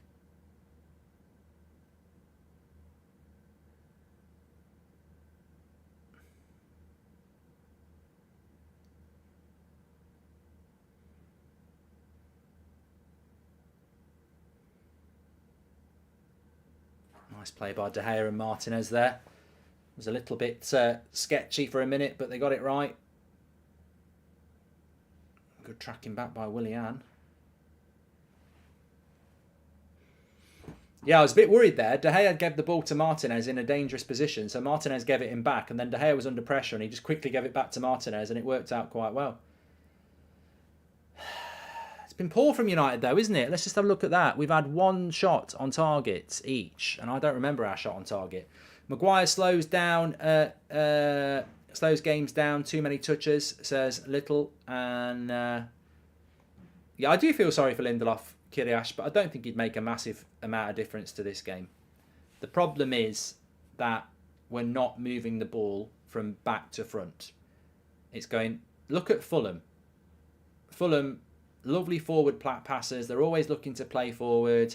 They've always got options to play forward, and literally they go back to the goalkeeper, so that's a bad example. But in the main, Fulham have moved the ball quite easily through our midfield. Because they've got Polina, who is dropping in between the centre-backs like Casemiro normally does. McTominay will not do it. So the centre-backs, in fairness, just end up with the ball going side to side. There's a ball out wide here if Willian sees it, and he has. This is where you do not want that back post cross, and he got it, thank God. I know he's all we've got, but bloody hell, Weghorst is frustrating, says Darren. At what point do we actually get a return for employing Martial, says Darren. And also, Mark, is it me or does Martinez not look good enough with the ball to fill in for Casemiro until his return? McTominay is just so bad, says Gummy. Bruno told Maguire to pass to Martinez, doesn't listen, tries to switch to Rashford, messes it up and we're getting countered, says SK. I think Brozovic from Inter would be a good midfield option in the summer, says Benjamin. Lovely ball again, and Pereira's just getting so much space. They're just getting too much space in our midfield. And there's the cross, and Mitrovic on Martinez. One of the few times this season we've seen Martinez absolutely get destroyed in the air, but he had no power in it. Carragher will clip this. He's been waiting all year for that. Carragher's been waiting all year for that. Mitrovic towering above Martinez.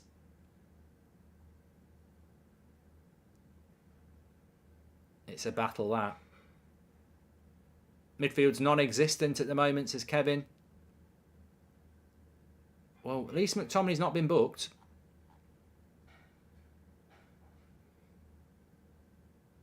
Good ball by Martinez into Bruno. And Sabitz's run is not seen by Bruno.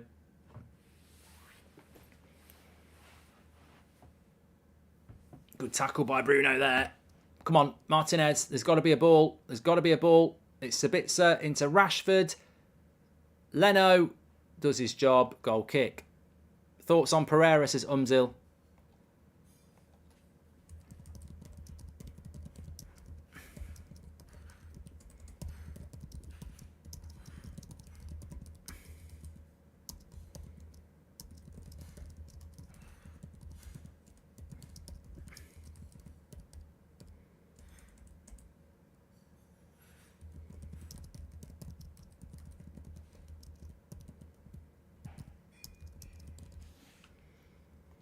I just tweeted it there. I think we're missing Fred as well. Thoughts on Pereira? I mean, I think he's found his level. I wouldn't have kept him at Man United because he wouldn't have got game time. But, you know, at Fulham, he's found his level. You know, I remember saying this about Pereira. What is Pereira? Is he a Dutch midfielder? Is he a, you know, La Liga midfielder? Is he Championship level? And I think he's found his level. And fair play to him.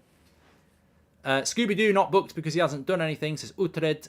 No tempo or zip when we play McTominay and Maguire, says Jamie. Weghorst is like a really tall man who wandered onto the pitch in coincidentally the right kit, says Gertchen. Sabitz is not even in the game either, says Ryan.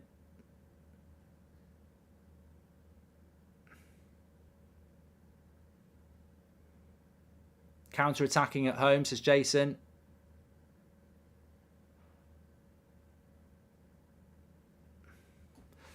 Well, remember, it's only 2 weeks since we lost at Anfield as well. And, you know, this is what I mean. It's like you get those bad results and you go, never again. It won't ever happen again. And then you put in half an hour like this and you go, well, it can happen again, can't it? It could happen again. I mean, look, not that Fulham are going to beat us 7-0, but it's a crap performance.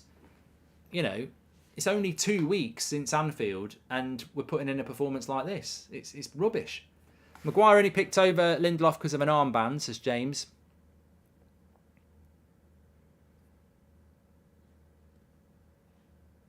I mean, where's De Gea meant to pass this? I mean, thankfully, Martinez comes to receive it. Like, McTominay's got to have that ball there, Luke. You've got to give it straight back. Look at him. Look at him. He won't make an angle for the pass. Look at McTominay. Get out of the way of Pereira, McTominay. Stop bloody standing behind him. And then he goes, oh, I'm free. You weren't free. You stood still like a bag of potatoes. Move, for God's sake. You're meant to be the CDM. Be the spare man. Look at him. He's behind Pereira again. Look at him. Move. Move. Bloody hell. I'm tired of it. He just will not move.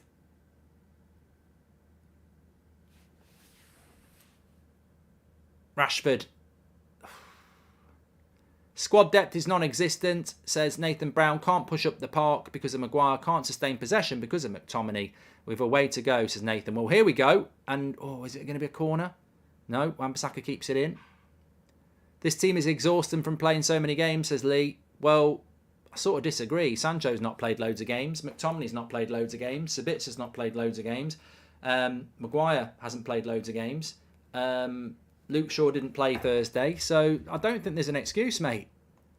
I think if you're Martinez, Bruno and Rashford, you've got an excuse. And maybe even Weghorst. But the rest of them haven't. Yeah, McTominay's man marking Pereira at the moment. How did McTominay ever get a pro contract, says Howard? I mean, I don't even need to tell you. Casemiro would drop in between the centre-backs to take the ball. McTominay stands behind Andreas Pereira and I don't think he wants the ball, does he? What do you think what do you think is more important, Mark? A backup for Casemiro or a backup for Varane and Martinez? McTominay is worse than a sent-off Casemiro, says Noah. I think we need both. We need 3 signings in the summer. We desperately need a striker. We desperately need a holding midfielder. And we desperately need a centre-back. 2 of them don't have to be starters. The midfielder and the centre-back don't have to be starters, but they need to be good enough.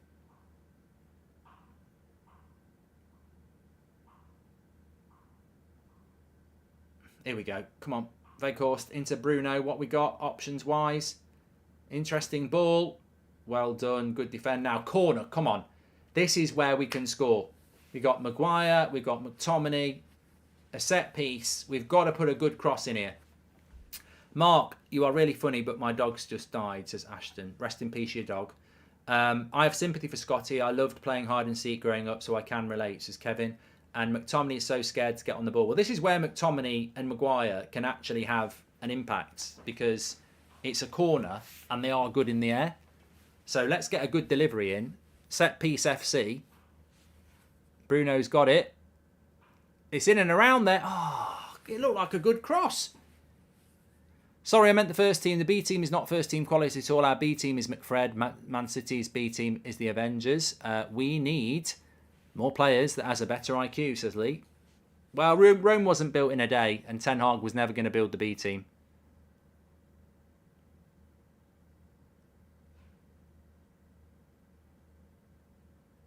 Good play by Pereira. He's done well there.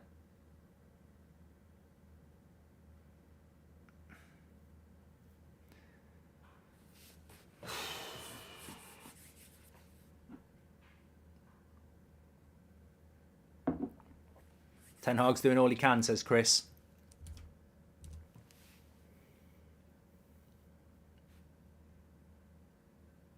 Take Sancho off, says Caleb. I've got a sympathy with Sancho, though. What's he supposed to do in a team that's got no attacking threat?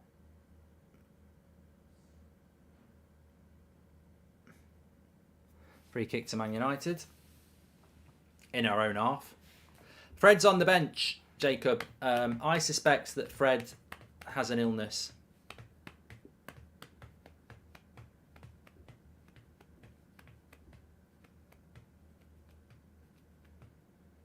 Can't see why he wouldn't play.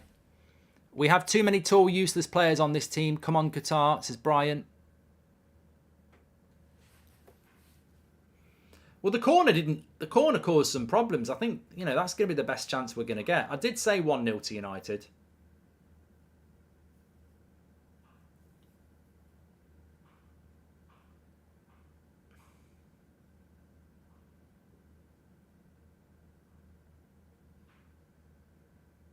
It's Bruno. Come on. He's gone for a Hollywood pass. It's not on. And Willian straight away in behind Maguire because Wan-Bissaka had gone forward. It's so easy. Lovely tackle by Martinez. He got the ball. He got the ball. Great tackle. See what happened there? Wan-Bissaka makes the run. Bruno loses the ball straight into that gap. I speak about this all the time. Wan-Bissaka goes forward and the play breaks down. They'll put the ball straight into that area because Maguire won't be there. The Norwegian commentator said he often looks like he's suffering. Bruno Fernandes, always Bruno slander, and I'm sick of it, says David. Yeah, I mean, if anyone wants to take a pop at Bruno Fernandes, just remember he's played more minutes than any player in Europe, including goalkeepers. So, you know, if anybody deserves a little bit of slack, it's Bruno. We need wingers with real pace to pin people back, says Tony.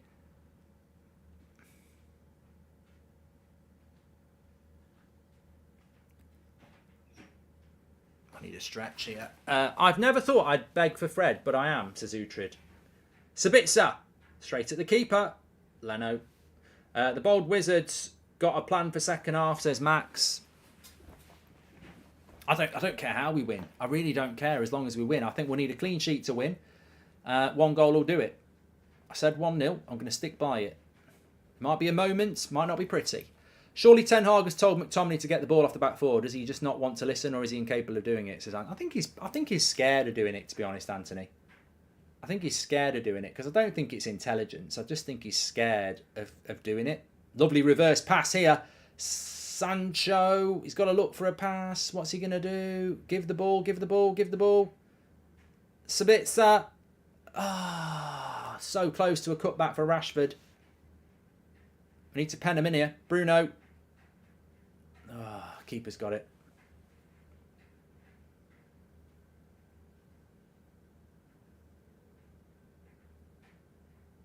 It's good ball, good run by Sabitzer. Gives Sancho the option. Look, there it is. The cutback. Rashford just didn't anticipate it.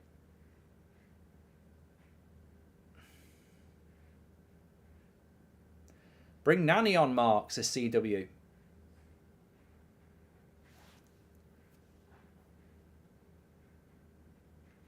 You know, we're gonna get games like this. We've got no Casemiro, we've got no Varane. Martial's never bloody fit. Bruno, Rashford, knackered. We've got no depth in the midfield. Eriksen's injured. You know, I don't know what people expect. We're playing a game every 3.5 days. I don't know what people expect, really. I know we expect better, but the reality is you've got really important players missing. And we haven't got the squad depth yet. We know that. And Fulham are a decent side. So, you know, I'm not surprised the way this has gone, which is why I said 1-0 to United. I think it'll be one of those games where we just get the job done. David, welcome to Members Club. And Weghorst could be better if he moved to centre midfield like Joel Linton. Sancho's been good every time on the ball. Maguire and McTominay at the same time just can't happen again, says Jack. Just watching this shows how important Casemiro is, says Dylan. I know, and we know that, Dylan, don't we? We you know, this is why we were so gutted when Casemiro couldn't play at the Emirates. But I think we knew that we were going to miss Casemiro, but the player that I think we've really missed is Fred as well. I think we've missed Fred. I think we've missed that energy in the midfield. There's just no speed. Pereira into Willian. Lays it off. Watch out for Polina. Well done, Martinez.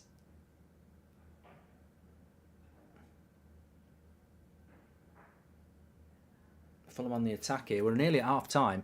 McTominay offers nothing in terms of offering himself to defenders for an out-and-out ball. Has to go in the summer, says Dave. And Scott is hiding whenever he had the ball. Absolutely useless, says Tony. And would you take Zakaria as a backup to Casemiro? Chelsea aren't going to purchase him, says Dan. I haven't seen enough of him. I did like Zakaria, and I think we should have got him for Ranić, but I haven't really seen enough of him to know. He's got injury problems, hasn't he? I think this team is just lacking pace. Like, Weghorst is too slow, McTominay is too slow, Maguire is too slow. Well, you know, Sancho's not particularly quick, Sabitzer's not particularly quick, and Bruno's not particularly quick. So we're just not. There's a lack of energy. I think Fred would bring some energy to this team that we really do need. Don't forget, we're sponsored by Manscaped. Trim the grass to make the yard look bigger. Get it delivered to your door. Please use the code UnitedStand, 20% off and free worldwide shipping. You won't regret it. But the way the game's going at the moment, that's an interesting ball by Pereira, and Luke Shaw does well. Would love Ji-sung Park, says Ed. To be honest with you, I'd be quite happy to take a 38-year-old Ryan Giggs in that midfield at the moment. Just a bit of something. Ryan Giggs. Remember when Ryan Giggs went into the midfield in the latter years? The reason it worked is intelligence, football intelligence, the ability to take up spaces and receive the ball.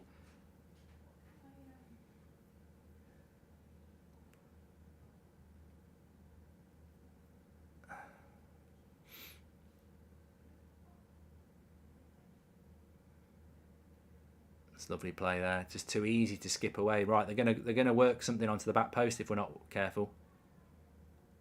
Ooh, I'll tell you what, he went for a ridiculous shot there.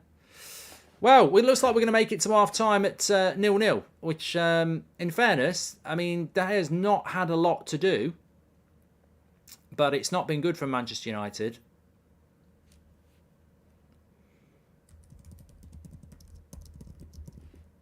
I'm interested to see what your thoughts are.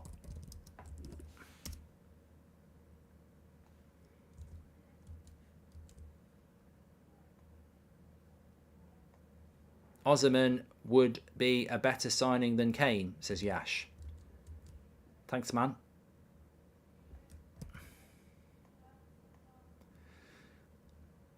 I'm telling you now, Goldbridge hot take. We're going to play dreadful, but we're going to win 1-0. I said it before the game. I've got a funny feeling that's what's going to happen.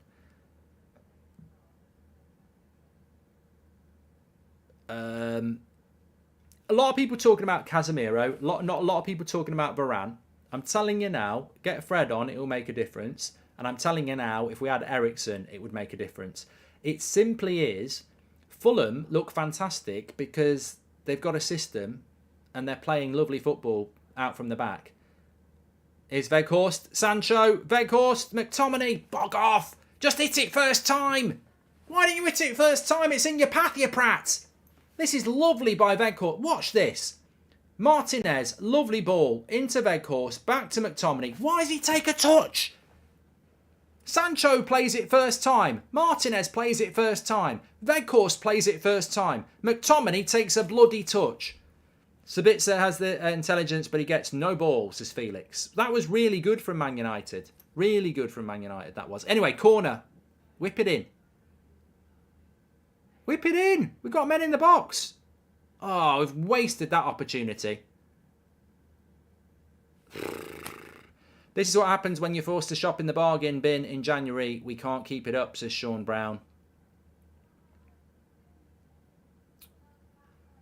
Mark, would you take Ander Herrera back to captain this team? I don't know how good he is anymore, the tank. And I'm 100% sure if you swap McTominay for Mainu, who would be so much better, says Giovanni. We should have been 1-0 up there. Or we should at least have forced a save. I was just saying, Fulham have played some lovely football up the pitch. And they tried to do it there. And it's dangerous.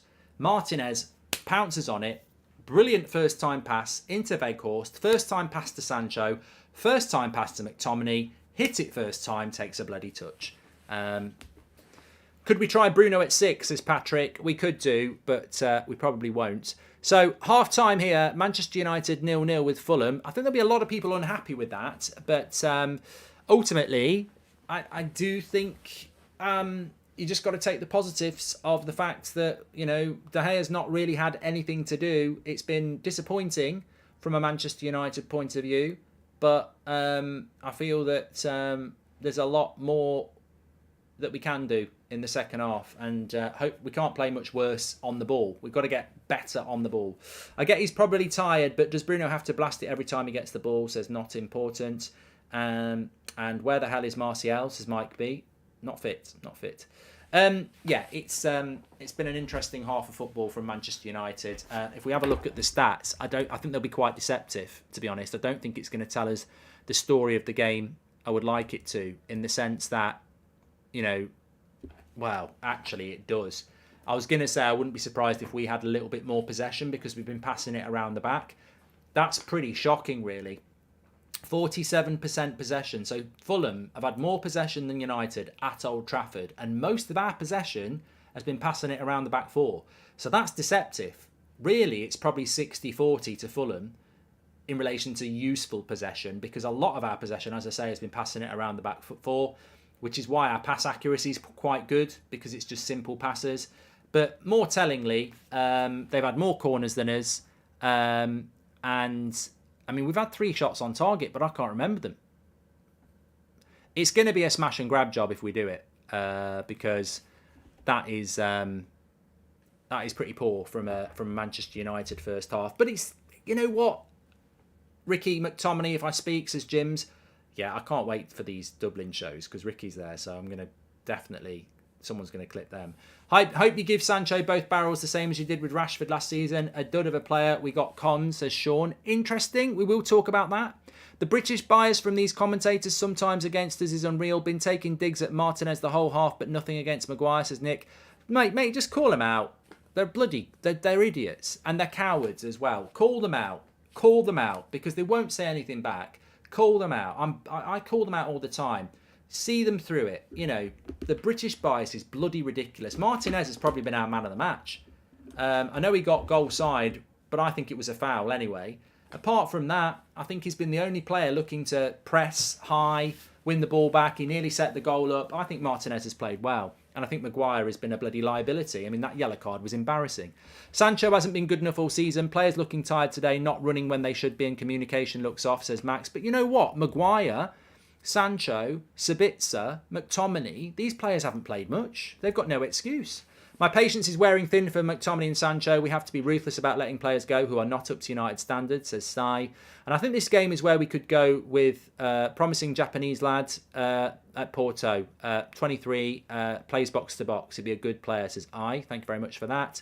And Nick's already told us about the bias. I'm really sad about it because I was desperate for him, but I'm finally Sancho out. If we get 50 million plus for him, I'd snatch it out of someone's hand, says Joseph.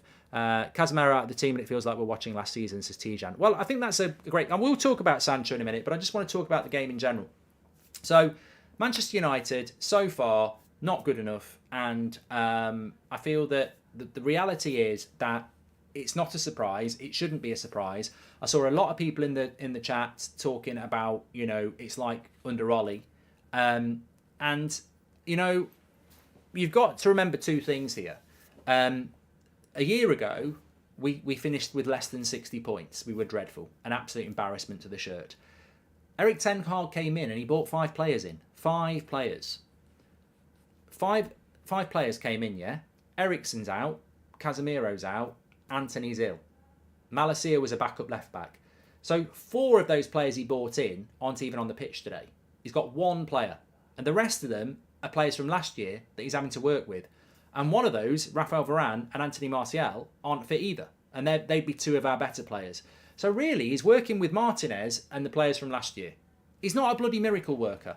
And I think people think that just because we've got Erik ten Hag, things are going to be different. The reason Pep Guardiola spends £100 million on Jack Grealish and Erling Haaland and everybody else is because he needs good players. If Pep Guardiola is the best manager in the world, why doesn't he just use somebody from the youth setup or buy a Preston player? Because you still need quality. You still need quality no matter how good a coach you are. Scott McTominay hides in the midfield. So we can't play from back to front. If you've got Casemiro or Eriksen, they'll take the ball off the back 4 and they'll feed the attack. If you've got McTominay, you can't feed the attack, and the attack therefore becomes redundant. Also, if you've got Harry Maguire in your back 4, you're going to play deeper, your fullback's going to stay deeper. So we've basically got a deeper defensive line with a midfield that can't feed the attack. And therefore you end up with a game like that, where you're living on moments and just trying to be well organised. And we therefore end up with quite a disappointing half. I'm not surprised by it. That's why I said I think Man United will win 1-0. I think it'll be scrappy, but I think we'll win it. If anything, Fulham should probably be disappointed with the possession that they've had, that they've not really created a clear-cut chance. With our current squad, says Manoj, we cannot play this many games. We need to prioritise the league. This April schedule is too hectic, says Manoj. We keep playing the ball back so easily. We need a backup CDM. How did you think Sabitzer played, says Ivan. Well, I want to talk about this Sancho thing as well, because Sebastian says Sancho looks bang average. I was excited from his Dortmund days. You would think him seeing his mates score like Rashford and Garner, but I just think he sinks mentally. Not there, I think, says Sebastian. And hi, Mark. I used the Lawnmower 4.0. Now my yard looks better than yours. Thanks for that, Obtain. Yeah, don't forget, we're sponsored by Manscaped. Links in the description. Get 20% off and free worldwide shipping delivered to your door. Precision engineering for your family jewels. Trim the grass to make the yard look bigger. But look, on Jadon Sancho, and I'll throw Sabitzer in here, I will just say this. I think you've got to start off from the point that what's Rashford done that half? Next to nothing. They are playing in a team where they're not getting any service. Like, there's nothing going on. It's really moments. It's like last season. So whatever you say about Sabitzer, Sancho, Weghorst, Rashford, Bruno, there's not a lot going on, because they're not getting a lot of the ball. I mean, David De Gea has probably had more touches of the ball than most of our attackers, and we're playing at home. So that's one defence. My second defence is I see a lot of people talking about Sancho in a bad way, and I haven't really noticed him either way. Now, maybe that's a criticism in itself, but I haven't really noticed Sancho do a hell of a lot, good or bad. So I'm not going to sit here and say, oh, it's time for him to go in a team that, you know, I wish Sancho was playing in that game with Casemiro and Eriksen in the team, because he'd get a lot more better ball, he'd get a lot quicker ball. But, I mean, there was one ball in the first half where McTominay arrows a ball into the channel 20 metres ahead of Sancho. He ain't quick. He needs it into his feet. And that's the thing with Sancho. He needs the ball into his feet. And we're not doing it. And also, I get tired of having to say this. This player missed 3 months of a season and he wasn't injured. There was something else wrong. He's not even been back training with the first team for 2 months. There has to surely be an element of patience. If he had to miss football for 3 months, surely he needs 3 months to get back in the right place. This looks like the side that got ripped apart by Brentford and Brighton, says Bradley. Sancho's just suffering a bit from no progression from midfield. We're just getting long balls, and Sabri has actually had shots, says SK. Jadon always had a flying right back to play with at Dortmund. He hasn't had one here, says Give It to Milky. Well, he's never going to get a flying right back when it's Harry Maguire at centre back. So you make a good point. And Scholesy was on about this week. You do make a good point, Give It to Mikey, because Paul Scholes said this in the week. Sancho needs a fullback that's bombing past him all the time. The right back ain't never bombing forward when he's got Maguire saying, please don't go. Babe, I love you so, and I don't want you to go. Please don't go. Don't go. I'm begging you to stay. I mean, that right back's got a guilt trip. He's saying, Sancho, I really want to bomb forward, but I've got a guilt trip here. He won't let me go. The reason our attacking players aren't getting service is because our main creator won't stop treating the ball like a grenade. 55% pass accuracy, says not important. Look, if you're talking about Bruno Fernandes, all I'm ever going to say is he's played more minutes than anybody in the European football. I'm surprised he can even run. He must be bloody knackered. And that plays on your mind mentally as well. Sancho, last few minutes was poor. Should take the shot himself rather than pull back to McTominay. And the final pass to Bruno wasn't good enough, says Casing. It'll take him off. I saw Anthony warming up. It will take Sancho. If Ten Hag thinks Sancho's having a bad game, he'll take him off. So, you know, and Ten Hag is the man. But look, there's problems in that team. Our right fullback can't go forward because he's got Maguire, who's terrified and on a yellow card now. We've got no link from the defence to the attack because we've got McTominay playing hide and seek behind Andres Pereira. And we're going to have to try and win this game by keeping a clean sheet and grabbing a moment somewhere. I think if we scored a goal, he'd bring Lindelof on and go to the back five. I think Ten Hag knows this game, like I know this game, and I think many of you know this game. This has got 1-0 Man United written all over it if we're going to win. And if we go 1-0 behind, I don't know what we do because I don't think I think we'd have to hope that Fulham just suddenly went defensive and invited us up the pitch, because we're not getting up the pitch unless they invite us up. So in some ways, if Fulham scored, it might have helped us a little bit, but I don't want to take that risk. Kian says, with the things we've gone through, you'd think this fan base knew how to be patient. The lad is talented. Let him find his feet. I agree, Kian. You know, I agree. I think that, you know, there's every reason to be patient with Sancho. There's every reason to be patient with Anthony. I look at people like Maguire and McTominay and I go, how many more games are we going to see this? You know, they are making us play bad. You know, we can't link the midfield and the attack with McTominay, and we can't play a higher line and let our fullback go forward with Maguire.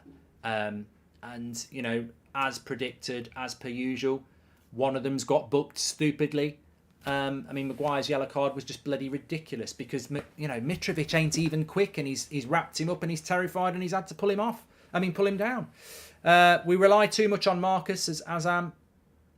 Yeah, and look, I'm really glad. If only Sancho had Anthony's confidence, or Anthony had Sancho's ability, we'd have the best winger in the country, says Rosk. And Mark, remember what I said about playing stupid games we wouldn't win? Remember this, says Abby. Thank you very much, Abby. I'm very glad that nobody's really talking about Weghorst as well, because I think the fan base is quite intelligent when it comes to Weghorst, that we've got a player there that's the Glazers' fault. That's not Ten Hag's fault. That's not Weghorst's fault. Weghorst is not a good player. Like, he's very limited, but he gives his best. And of course, he's slow. You know, that he actually had a chance to get a good shot off where he cut onto his left foot, and it's a pass back. He's not a good player, Weghorst. But I'm glad the fan base don't go in on him, because, you know what? Where would we be without him? I know he's not that good, but he wanted to come and we had no money.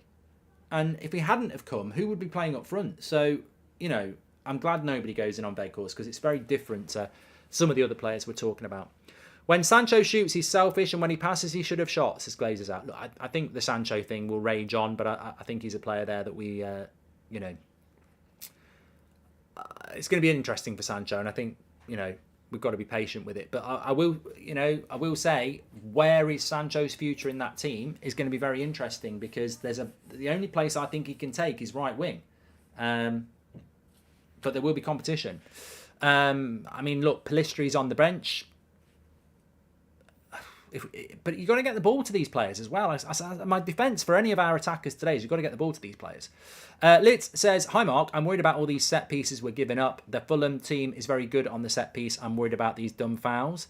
And Maguire pulling off WWE moves. He's bloody terrified when Aaron Wan-Bissaka moves past him, says SK. Well, there was that one time in the first half where...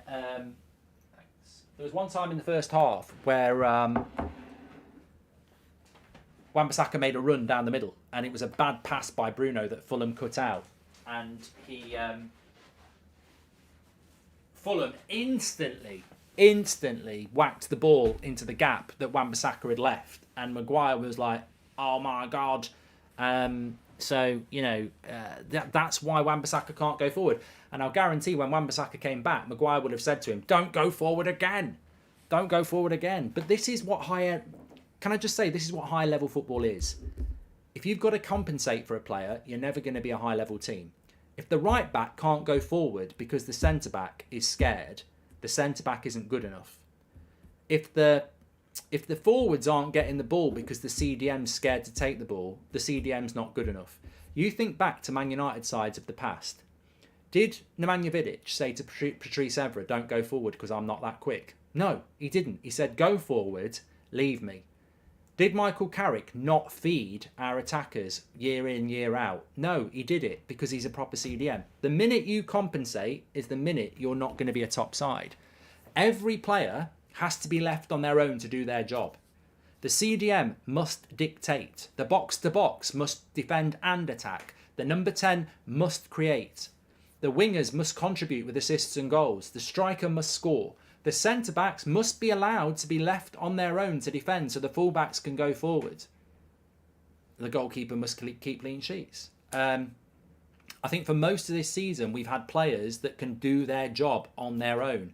Today, we've had a couple of players come into the team that need people to hold their hands. And if someone has to hold their hand, they can't do the job they've got to do because they're doing somebody else's job as well. At the end of the day, Wan-Bissaka's doing the right back job, which he can't do completely because he can't go forward, but he's also protecting a centre-back. Paul Mullin from Wrexham would put in a better performance than Weghorst, says PT. Thank you very much. Right, let me get my clock ready here. Okay. Cup of tea.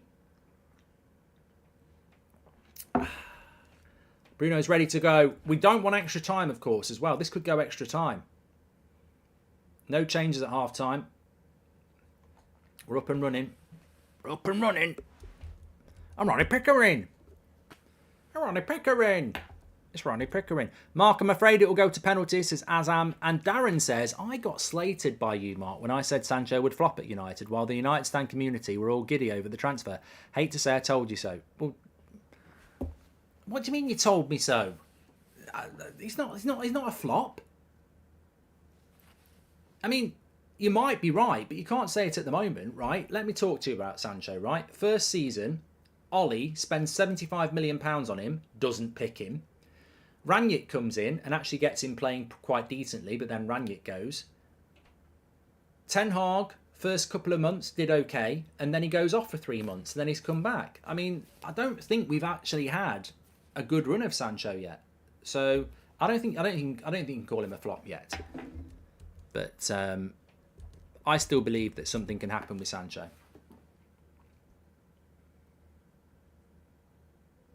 The story's not been written.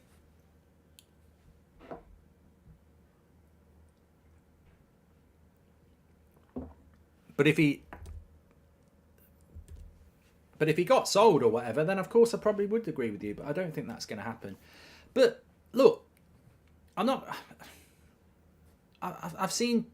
we've all seen flops before. I mean, look at Pepe at Arsenal, 70 million. I was convinced he'd be a good player. Complete and utter flop. It can happen.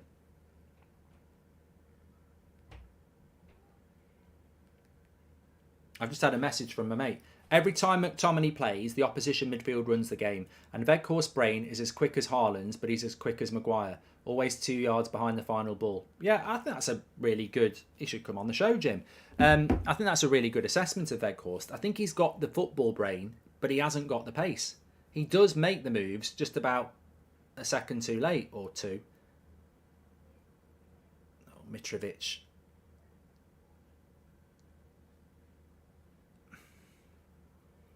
Oh my God, Willian.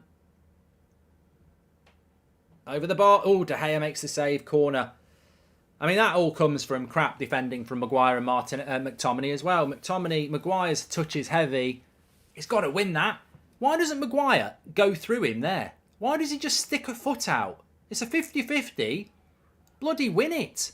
Mark, can you analyse the stats when Wan-Bissaka played with Harry and when he played with Varane and present it, says Glazers out.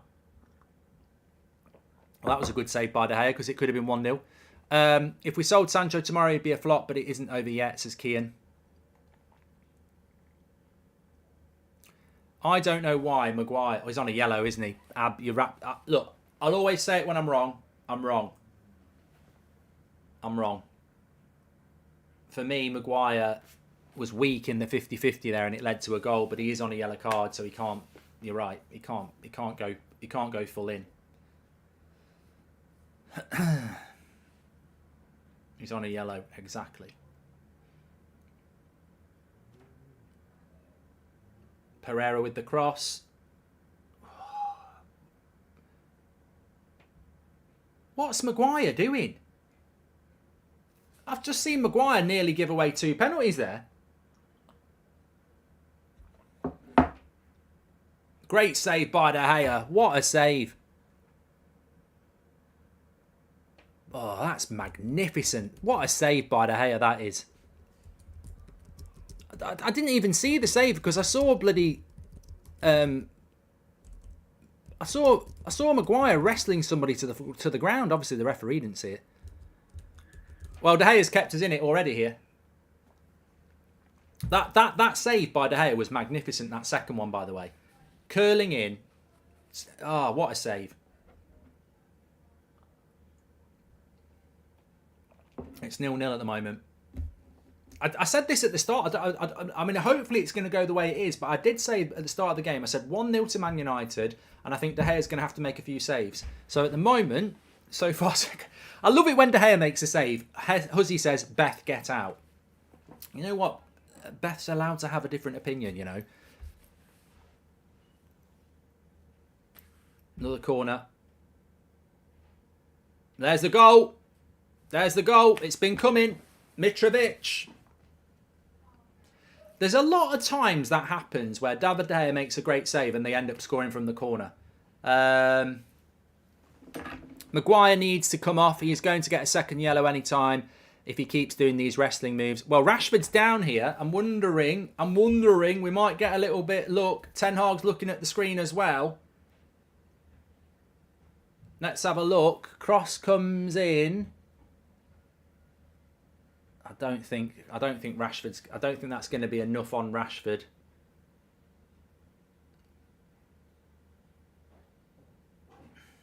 I mean, who's marking Mitrovic? Luke Shaw.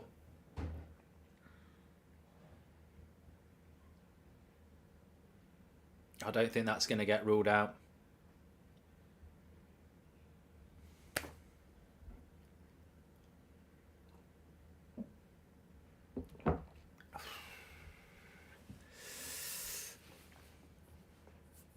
One 0 to Fulham. Well, it's been coming, you know. It's been coming.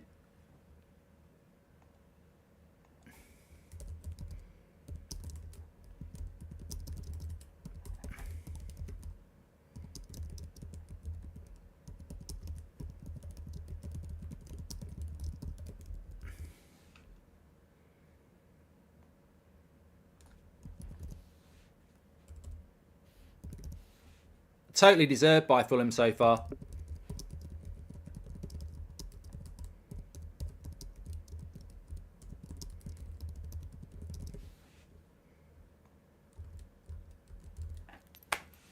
Why isn't Maguire on Mitrovic? I've got no idea. Absolutely no idea. Luke Shaw seemed to be marking him.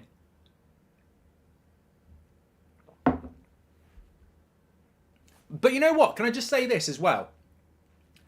I said this in the first half. 2 weeks ago, we lost to Liverpool 7-0. Some of these players didn't play, but some of them did. We had a whole week of this won't happen again. This, you can rest assured this won't happen again. We're going to make sure it doesn't happen again. This performance has been up there with Liverpool. The only difference is it's not at Anfield and Fulham haven't got the attacking talent that Liverpool have. We've been absolutely dreadful. Dreadful. The same laziness, the same lack of application, the same lack of leadership. It's been dreadful. And this is what I mean about Maguire as captain. It's not Bruno captain, it's Maguire who's the captain. He comes on for 5 minutes into a good team with the armband and thinks he can claim the win. You're the captain here. Sort it out. Fulham are basically playing with a front four. Look at them. They're just pressing our centre-backs all the time, side to side, side to side.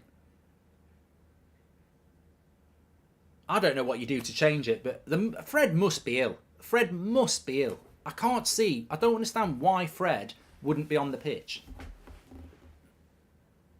Here's Rashford, come on. Bruno. Oh, good play. I don't think it's over yet. And the reason I don't think it's over is because I think Fulham being 1-0 up will automatically, they'll go deeper and they'll invite us up the pitch because we were never going to get up the pitch any other way. There were two kids at my school in Manchester who had big heads and webbed hands and feet. Says MB, okay. What was McTominay doing giving away a pointless corner, says Raz.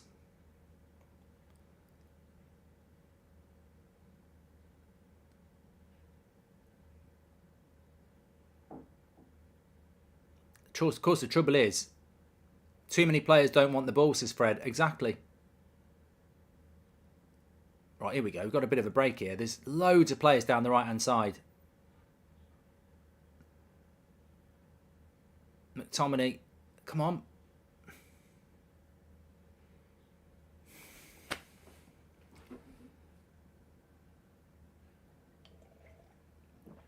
So you're in trouble now when you've got Willian running at Harry Maguire. They're all over the place.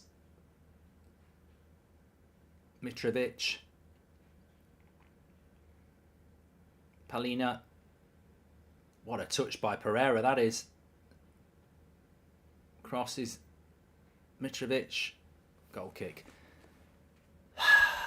McTominay gave the corner away in the first place under no pressure, says Jonathan. What was McTominay doing to give away an opponent's corner? Have done that. Thank you very much. Thanks for your super chats, everyone. What's in the mug? Tea.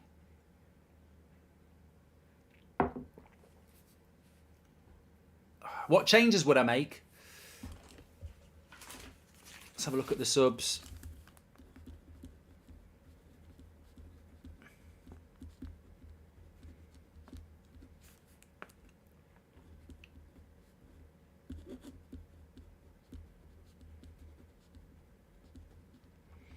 So I've just wrote down there, Fred for McTominay. Give us a bit of oomph in the midfield. Anthony's going to come on. You see, you can bring Anthony on for Sancho. You can definitely do that. But I do think that you've got to link the midfield. Do you think Harry Maguire will have a clause in his contract where whenever he's on the pitch, he gets captaincy, says Sean? Well, it's called being club captain, Sean, to be honest. Rashi up top and Anthony and Palestri on the wing. Lindelof on for Harry. I can see him getting sent off with his terrible defending, says Sean. Honestly, Mark, Maguire has had such a bad influence on us. Really think he needs to go and never play for us again, says Anil.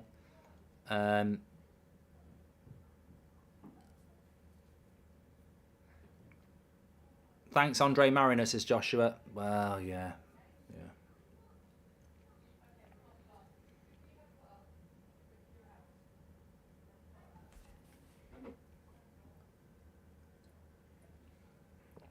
Mercy says that Rashford's not making much of an effort. Well, I mean, Rashford hasn't had a great game, but you know Rashford, he's capable of...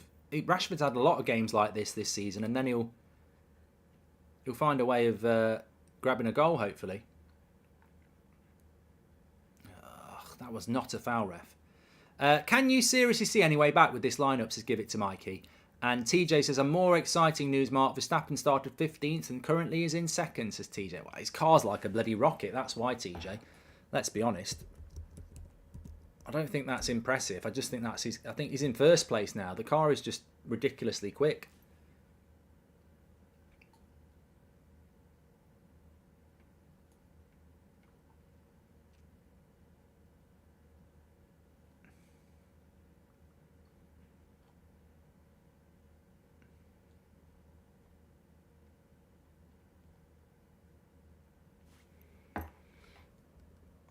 Right, Pereira's got a chance to whip across in here. It's not a bad cross. Oh, it is a bad cross. That's all right.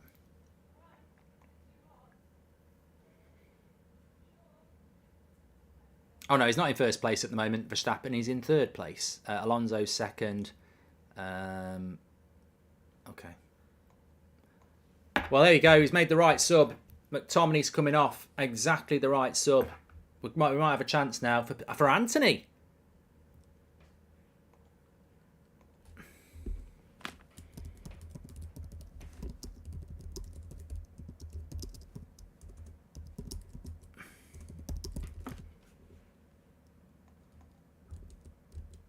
Just take Maguire off and you've got it. So I think Bruno will drop deeper.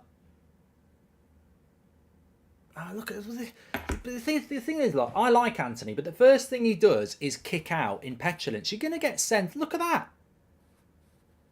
Just why? You've literally just come on the pitch. Why are you doing something stupid like that? Have you not seen what's happened with Casemiro getting silly red cards when he's not done anything wrong? Just keep your head. So Bruno's going to drop into the midfield, isn't he? And Sancho's going to go to 10. Somebody just said Anthony's trying to kick the ball with your spoon. Mate, you're a fucking idiot. You've never played football in your life, have you? The ball was about 20 metres away. He needs to be careful. His petulance will get him sent off. And I'm a big fan of Anthony. Hi, Mark. You actually bothered if we lose this game? Our team is bare bones. Personally, I'm not fussed. Nathan, I am bothered because I want somebody to stop City. What if City win the Premier League and the Champions League and then they've got the FA Cup? Are we not going to try and stop them winning a treble? Ten Hag's fuming. Half an hour to go. Well, look, one step's right. Fred must be ill. Fred's got to be ill, hasn't he? There's just no way Fred would not have started this game.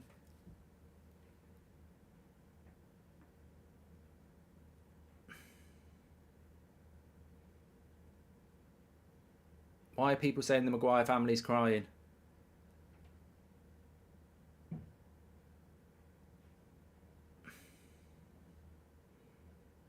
Here's Sancho.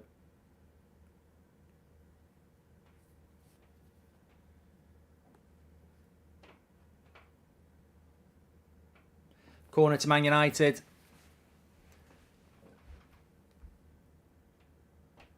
Weghorst's gone to 10. Rashford's gone up front. Sancho's gone to the left. Right, let's see if we can put this on Maguire's head.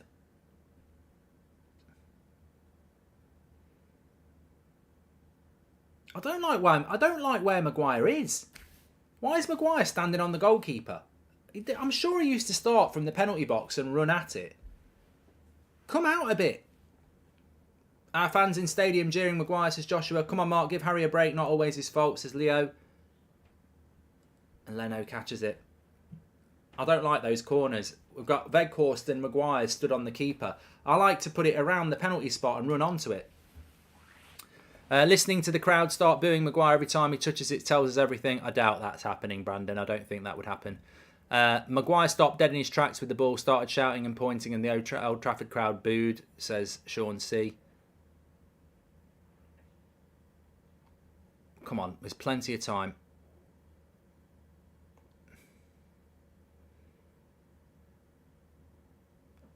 Anthony has got to be careful. He's a hothead.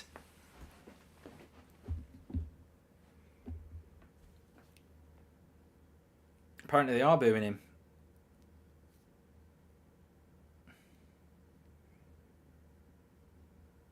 Mate says, thank God McTominay's off. Seriously makes Darren Fletcher look like Paul Scholes. Sancho looks like Rashford last year, always playing safe. I reckon football is the only sport that guys look more tired when they don't play as often.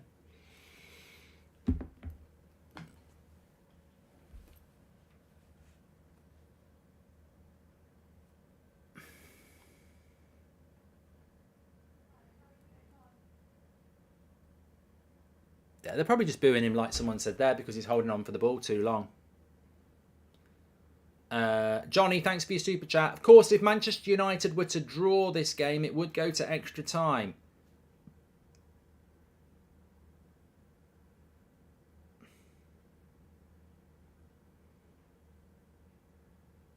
Football's a funny game.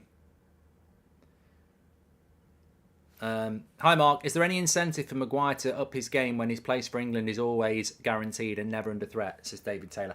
I don't know how he gets picked for England. He's not in the top 5 centre-backs in the country. No way. Lovely play by Willian here. Watch that back post. Mitrovic is on it. Who's closing the cross down?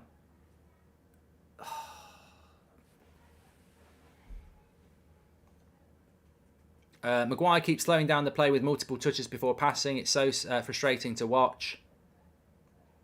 It did happen, Mark. Bruno and Harry were arguing because Harry was slowing the game down, says Tony James. Yeah, he's moving it quicker now. He just got the ball there and literally passed it straight away. Well, at least we put Bruno into the number 6 role. It makes sense from Ten Hag. I mean, Christine says, I agree with you. Look, Ben White's better than Harry Maguire. John Stones is better than Maguire. Eric Dyer is better than Harry Maguire. Tamori's better than Harry Maguire. Connor Cody's better than Harry. Yeah, I mean, the list goes on and on. I don't even know who's in the squad. The Crystal Palace lad's better than Maguire. And you know what? Even if you don't think they're better than Maguire, they play more. They're playing more, aren't they? Dunk's better than Maguire, Dylan.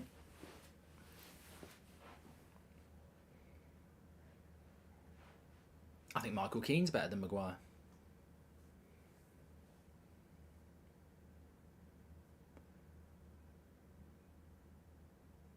Tarkovsky. Yeah. I'm desperate to go for a wee. I'm going to go for a wee in a minute. Or a piss, as some people might call it.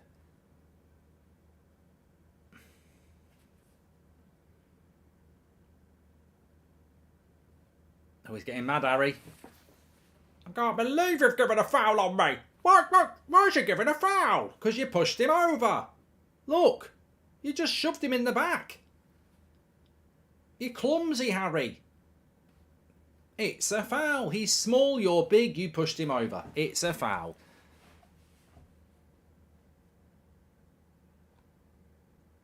I'd take him off for Lindelof. We might have a bloody chance. Such a flat performance, isn't it?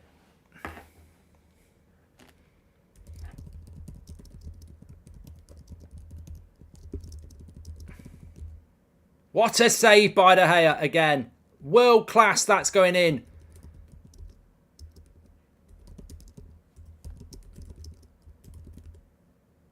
That save again is magnificent.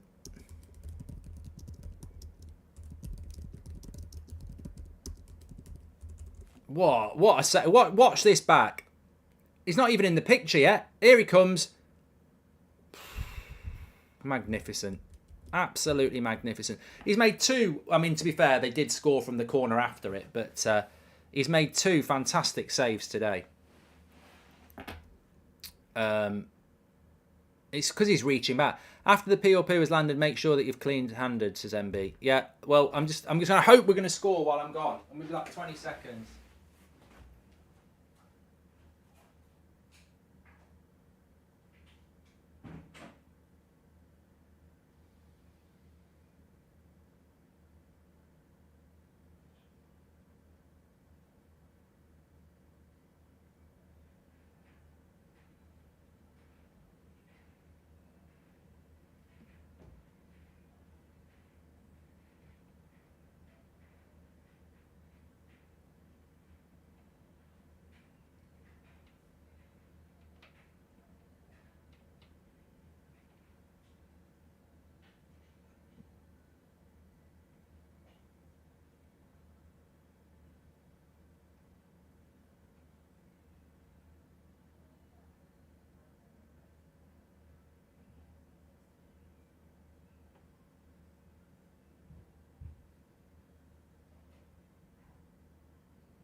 Oh, I thought we'd scored. I thought I got the jinx. Nope. It's not 2-0. I can see the bloody TV screen, you know. I can't believe people think I'm not watching the game. The people in the chat are going, 2-0, 2-0. I can't speak. I'm Harry Maguire, says Joshua Bowater. Still 1-0. 23 minutes to go here.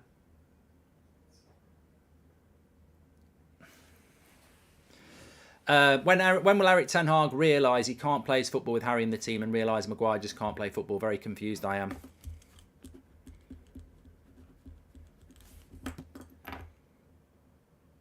Trying to get Rashford in there.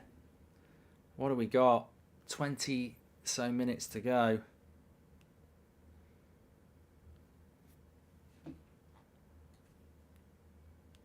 Please do subscribe to the channel, by the way. Bottom right hand corner.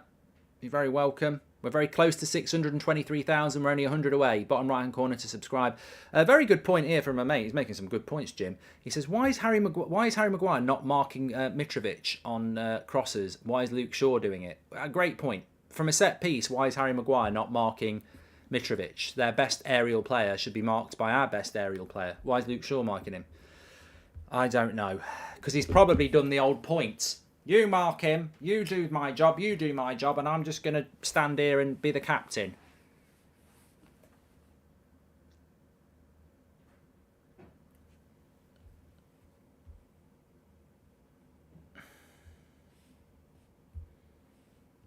Another corner.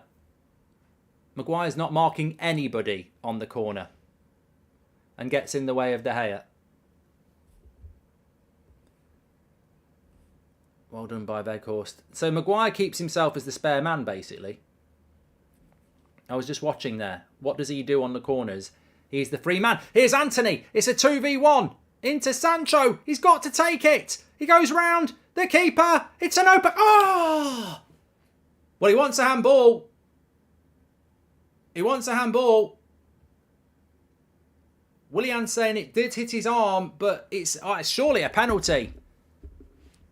It's got to be a penalty. Has to be. And it has to be a red card. It's got to be. He's punched it. It's got to be. It's got to be a penalty, and it's got to be a handball. Yes, that's a red. You're off, mate. He's gone. That's a penalty and a red card.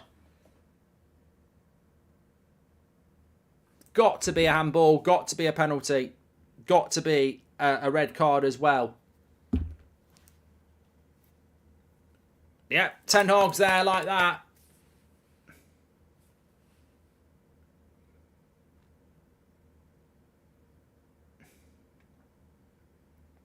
I don't know what we're moaning about. They're going to check it on VAR. It's going to VAR. He'll be sent off as well. He'll be sent off for this. We're back in it. We're back in it.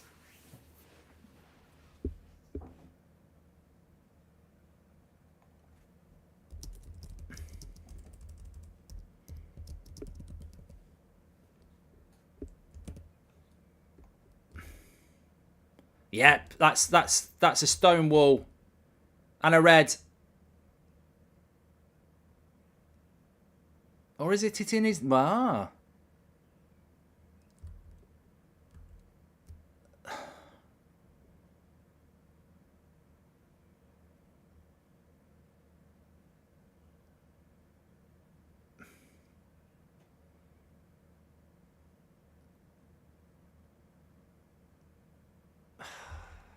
It's got to be a handball. Penalty and a red. Yeah, off you go.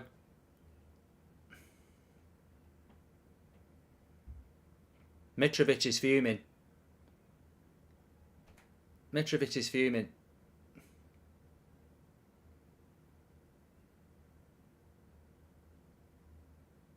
It's all going off.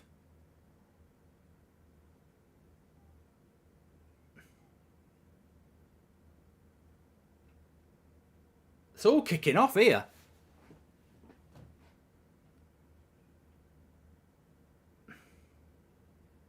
Maguire's trying to get Mitrovic sent off. You've got to send him off, mate. Has he sent Mitrovic off as well?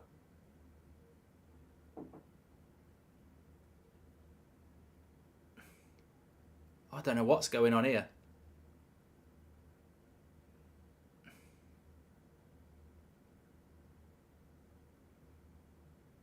Oh, he has. He sent Mitrovic off as well. Oh, my God.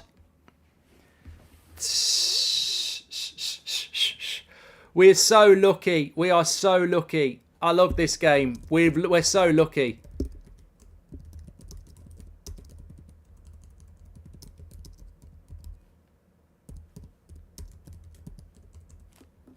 We're so lucky. We've got ourselves out of this. I mean, Mitrovic has literally got himself sent off, and Fulham are down to 9 men.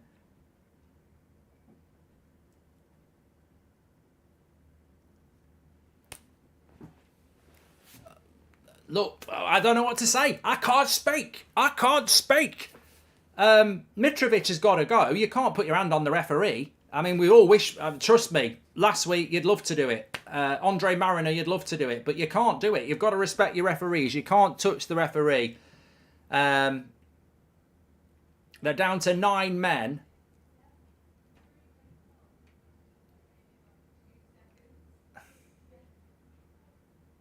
I've never seen Harry Maguire so active. Look at him. Look at him. He's loving it. He's got a massive smile on his face. He's acting all Billy Big Bollocks now because they're down to 9 men. I'm the captain. I'm the captain now. He's the bloody captain now, isn't he? Useless prat, mate. You need to go. You're lucky. You won't be playing in the semi-final, I hope. Mitrovic, what a prat. What a prat. I tell you what, man of the match, it's got to be Mitrovic. Right, get the goal and go and win the game in 15 minutes. We can't be going to extra time here. Get the goal and win it.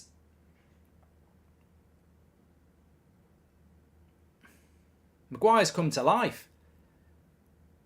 Bruno. Goal! Bottom corner. Get the ball. Come on. And another one. Come on. No. Run up that way. Come on. 1-1. 15 minutes to go. Against 9 men. Get us into the semi-final. I don't care how we do it. We can moan about how shit we were afterwards. Hader says that's hilarious. Get it on the halfway line. Let's go. 1-1. Come on. Let's win it.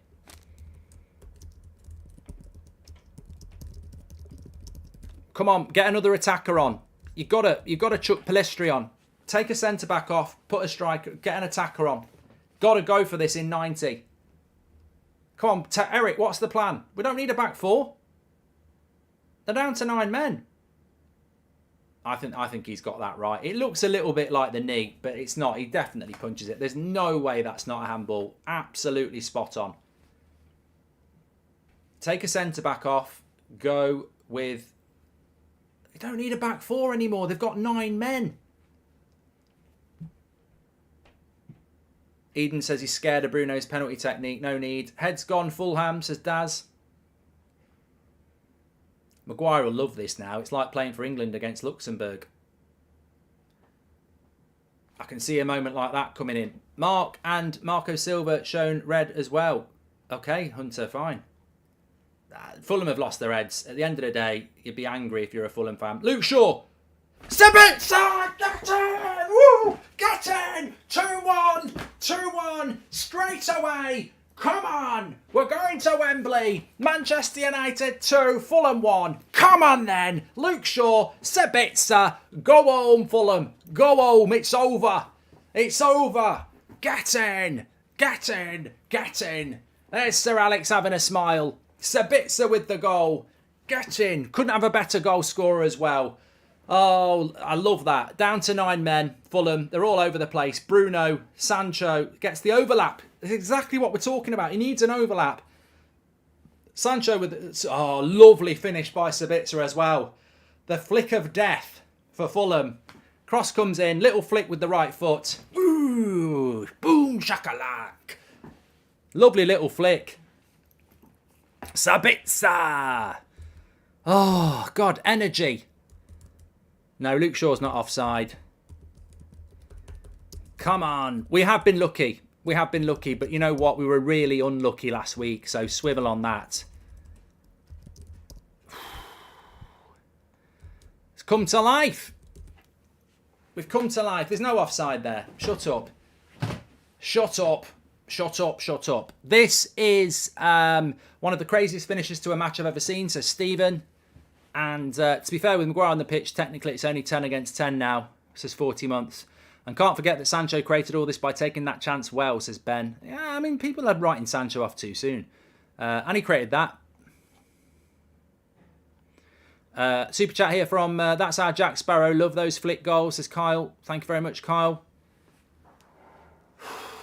12 minutes to go against 9 men. Just got to keep our heads now. Sabitzer was onside. He was miles on. It's 2-1. We're playing on. This is why the Super League can do one, says James Clough.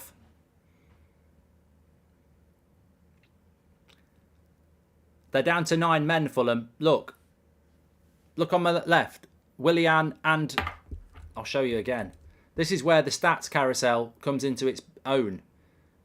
Look. So, Mitrovic is like a ghost and Willian is like a ghost because they're not on the pitch anymore. They've both got red cards. They're gone. They're gone. This will hurt people as well. This will hurt non-Man United fans because they'll be saying, you're so lucky. You're so lucky. Manchester United. And I say, have that one and have that one because VAR screwed Casemiro twice. It's about time we had a bit of luck. About time we had a bit of luck.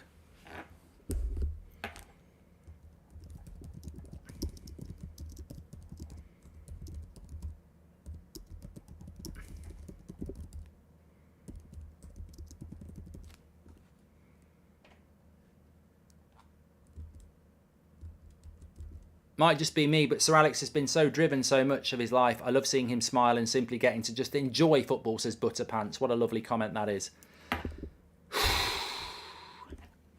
Please subscribe, bottom right-hand corner. Sancho will love this now because there'll be so much space for him. There ain't no way back for Fulham. No way, no way, no way. All after McTominay went off. What a sub, says Ali. And we need to keep Sabitzer, keep up the great work, Mark, says Connor. What's lucky about it? They were clear red cards, says Connor. No, you're right, Connor. But what I mean is that, you know, Fulham were the better side by a very long way. And I actually think we've played worse than we did against Liverpool up until that point. But the game can just change on one thing, can't it? I'll call it for what it is. Some of the performances from some of these players today has been diabolical. Absolutely diabolical. And we created that one moment. We got the red card. Mitrovic loses his head, and the game's on its head. Marco Silva got sent off too, says Sam. Hat trick. But football is like that, isn't it? Football can change on a moment, you know. Berry says, stop jinxing it. Mate, we're 2-1 up with 9 minutes to go against 9 men. If you think that Fulham are turning this around, football ain't for you turbo prats. Jinxing it. Get a life. Mark, we should have known this was coming when McTominay didn't get booked, says Akanesh.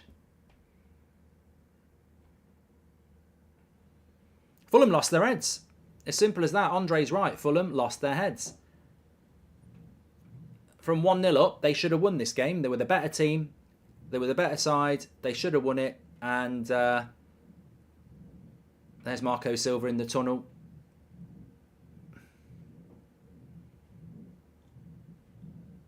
They've bottled it. But I don't care.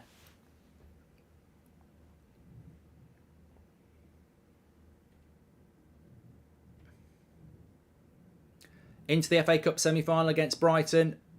Still in the tournament. Still, Erik ten Hag hasn't lost a cup game this year. Whether it's the Carabao Cup, the Europa League, or the FA Cup, we've not lost. Well, we did in the group stage, but you know what I mean. We've not been knocked out of anything. And Fred is going to come on now for Rashford. Suddenly, Maguire acting like a real captain, says Faris. I tell you what, Maguire was brilliant on that. He saw that Mitrovic could get sent off, and he made sure it happened because he was thinking, I'm on easy street if Mitrovic goes off. Johnny Depp's first goal, says Jew. And Alan says, you can't blame the ref. Yeah, the ref's done nothing wrong. The ref's done nothing wrong. He's got it absolutely right. And ultimately, look, Bruno shoved the linesman, didn't get a yellow card at Anfield. Mitrovic has shoved the referee. He's got a red card. It's up to the ref. I agree with the referee there. You know, they demand respect. I don't think they should be respected for some of their decisions, but you can't push them. That's not right. This is where you need Maguire to slow it down, says Red Adult. Player ratings, we will have player ratings. We will do those in the match reaction, of course. Let me just get the link.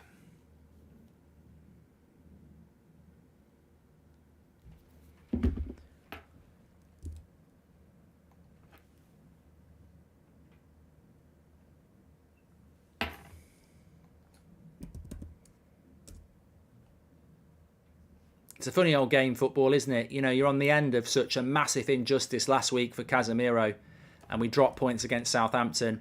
We look like we're heading out of the cup. You know, Fulham were the better team at that point. One moment, Sancho, handball, correct decision, penalty, red card, Mitrovic loses his head.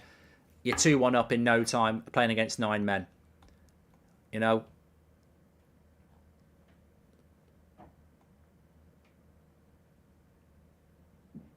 Right, I've dropped it in the video description. Mark every player out of 10, 6 being the average. I find it crazy that Mitrovic will get the same suspension time for squaring up to a ref as Casemiro making an honest attempt to win the ball, says Colin Rogers. He might get more, mate. He might get more because Colin Rogers, another shot by Sabitzer. He might get more because I'm just thinking Di Canio when he got pushed over, was when Di Canio pushed the referee over. He might get more than a 4-match ban. Like Cole says, he might get more for that. One moment ends Fulham work for European football, says Jeff. And the good thing here is that it's reminded everyone McTominay and Maguire have to be gone next year. Maybe now they will stop asking about Maguire, says Brad Lewis. Oh, no, they won't. They'll probably say he's the reason we won. Keep Sabetza and let go of Weghorst, says Make India Great Again. Thank you very much for your super chats there. Don't forget to subscribe, bottom right-hand corner.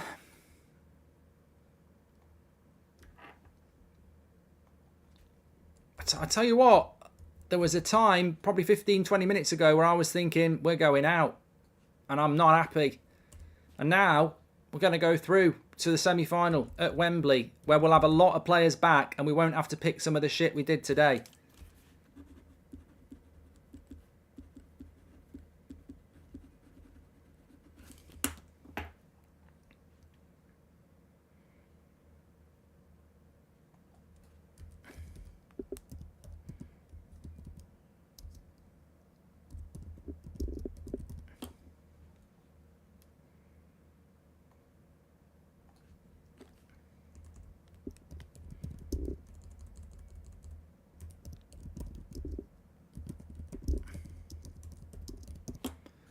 Just doing that there.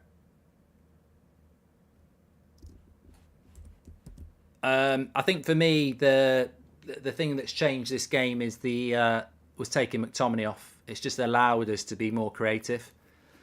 You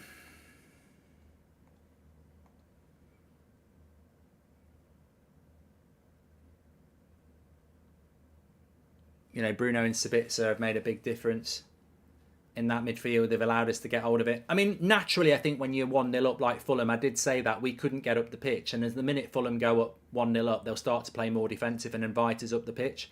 But we've gripped that midfield since Bruno's gone in there. And it's, you know... I'm just going to put a tweet out about that.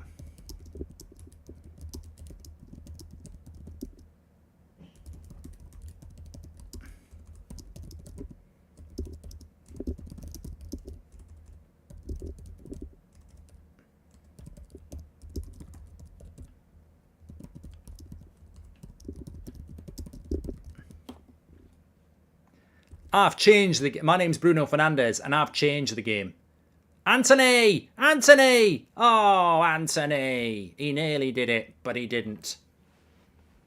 Yeah, I'm Bruno Fernandes, and I've changed the game.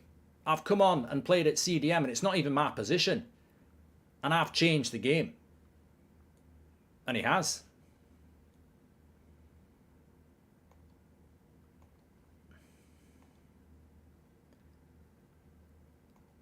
Do you think Erik ten Hag has learned from the game that he just can't trust McTominay in the midfield, to Stephen? I hope so.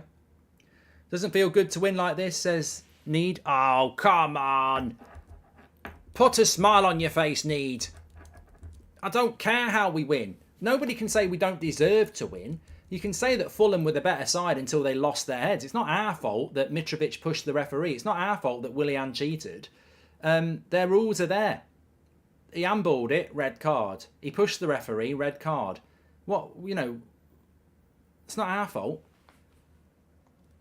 Fulham's easy to read guide of how to completely self-destruct in 5 minutes, says Justin. Dan James to score the equaliser and celebrate like the club legends you think he is, says Hader.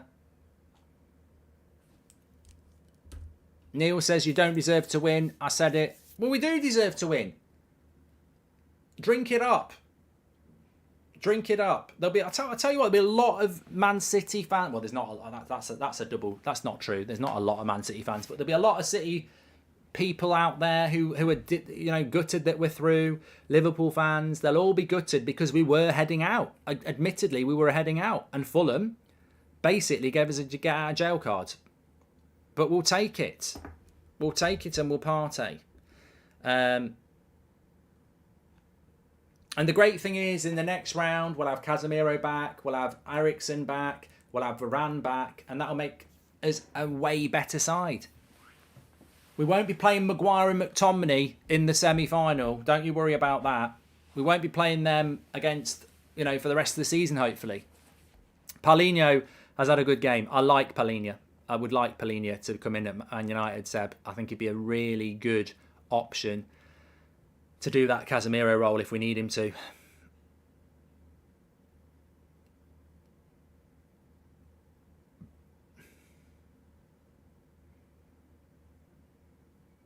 There's that Mitrovic red card.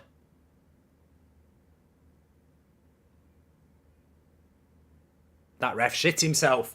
That ref shit himself. You could see a bit trickle down his leg. Mitrovic. And he went like that and got in his face. We still aren't lethal enough. Should have killed him, says Ernest. Ah, mate. 3. It doesn't matter. Our goal difference is crap, by the way, in the Premier League. It doesn't really matter, though. Don't forget to do your player ratings, because I'm really interested to see what you give your player ratings, considering, you know, Fulham imploded and sort of gave us the win in a way. So let's not pretend that United, some of those players today really have performed. I think Bruno has to be looking at man of the match with Martinez for me. And De Gea. Fucking hell. Let's not forget that De Gea kept us in this game. That's a really important point.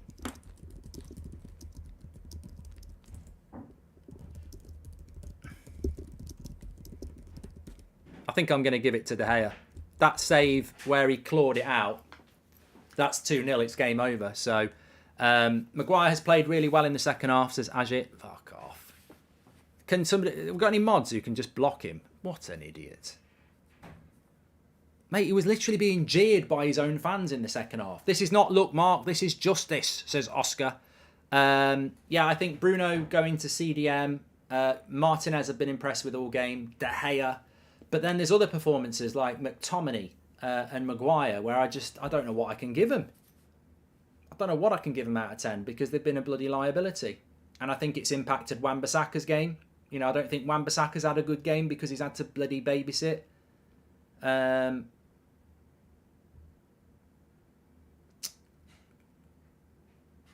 Be interested to see what you think about Sancho. I don't think he had as bad a game as some people were saying at half-time. Luke Shaw's been a bit in and out. Sabitzer as well. Weghorst. Rashford's had a very quiet game. I mean, he's not on the pitch now, so that's why he's quiet. But thank you. We should go for Kenny. Tete is an unreal right back, says Drill. Yeah, so don't forget to do your player ratings. Mark every player out of 10, 6 being the average. That'll be very interesting on the match reaction for us. There's still 4 minutes to go here. There's 7 minutes of added time.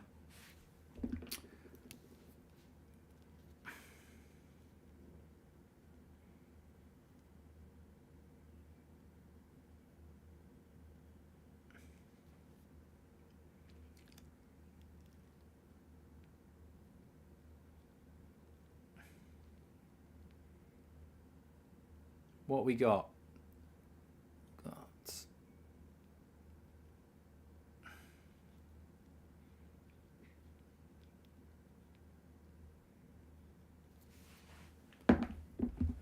Saw a comment on Twitter, said the reason Mitrovic got a red and Bruno didn't was because Bruno is a rat and Mitrovic is a scary.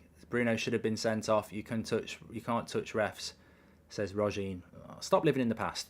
And player ratings look a bit broken, Mark, says Sam. Okay.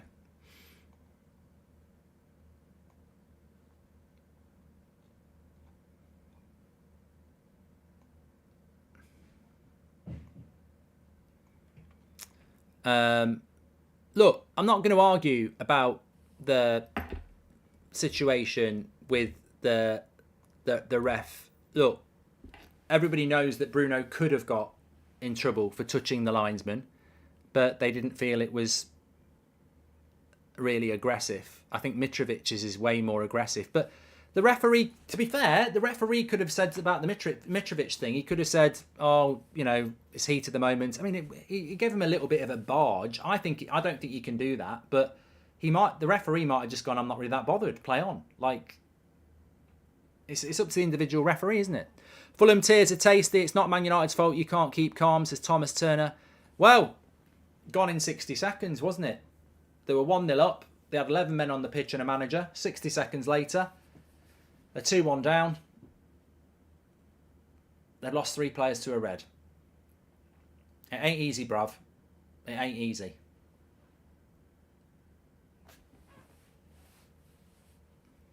Stephen Lewis says it's a lack of consistency. Don't come at me about refereeing decisions. Last week I was told to stop moaning. What did I say? There's no consistency. It's going to hurt other teams. Oh. People want me now to be sympathetic to Fulham. Oh, where were you last week?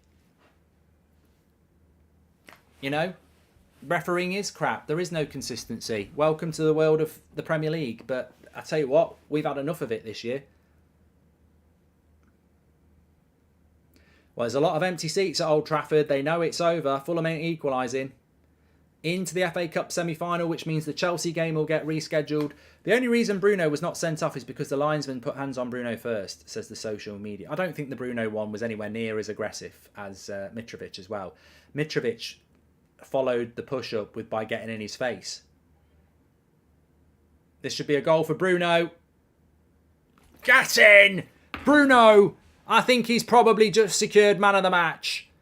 2 goals for Bruno. He's changed the game. I've changed the game. My name's Bruno Fernandes. I've changed the game. Sit down, all you agenda prats who's put lies out about him, who talk about him being shit. No one's played more minutes in European football than Bruno Fernandes this season. Not even a goalkeeper.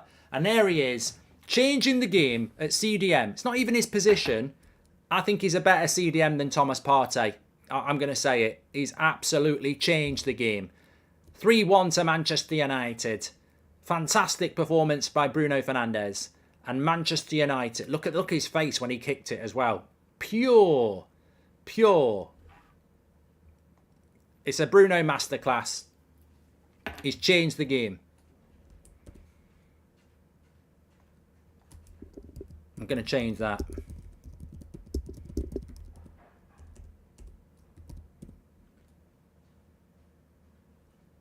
The smile on your face lets me know that you need me. There's a truth in your eye. Oh, there's a Fulham kid crying. Well, mate, at the end of the day, you should be angry with the players. I know you're only about 6, but it's a life lesson. 1, don't celebrate too soon. And 2, you deserve it. You deserve to lose because your team were petulant and they blew it. They lost their cool. So if your dad's got anything about him, he'll tell you to stop crying, grow up, and accept that you deserve to lose. That's what proper parenting is. Referee's still shitting himself. Look, he's like, leave me alone. Leave me alone. Maguire's giving him a hug and a kiss. You've saved me. You've saved me. I've got another win under my belt as captain. But absolutely fantastic performance. Maybe not, but a fantastic result, certainly. Manchester United march on. We're going to march on to the match reaction where we're going to do the player ratings and dissect another cup win for Manchester United and Erik ten Hag. The kid should be mad at his parents for raising him as a Fulham supporter, said Butterpants. And welcome to Members Club, Matty Cooper. I'll see you over on the match reaction. Lots to discuss and the player ratings are going to be very interesting. I think there's going to be some high scores and low scores. I'll speak to you in a minute.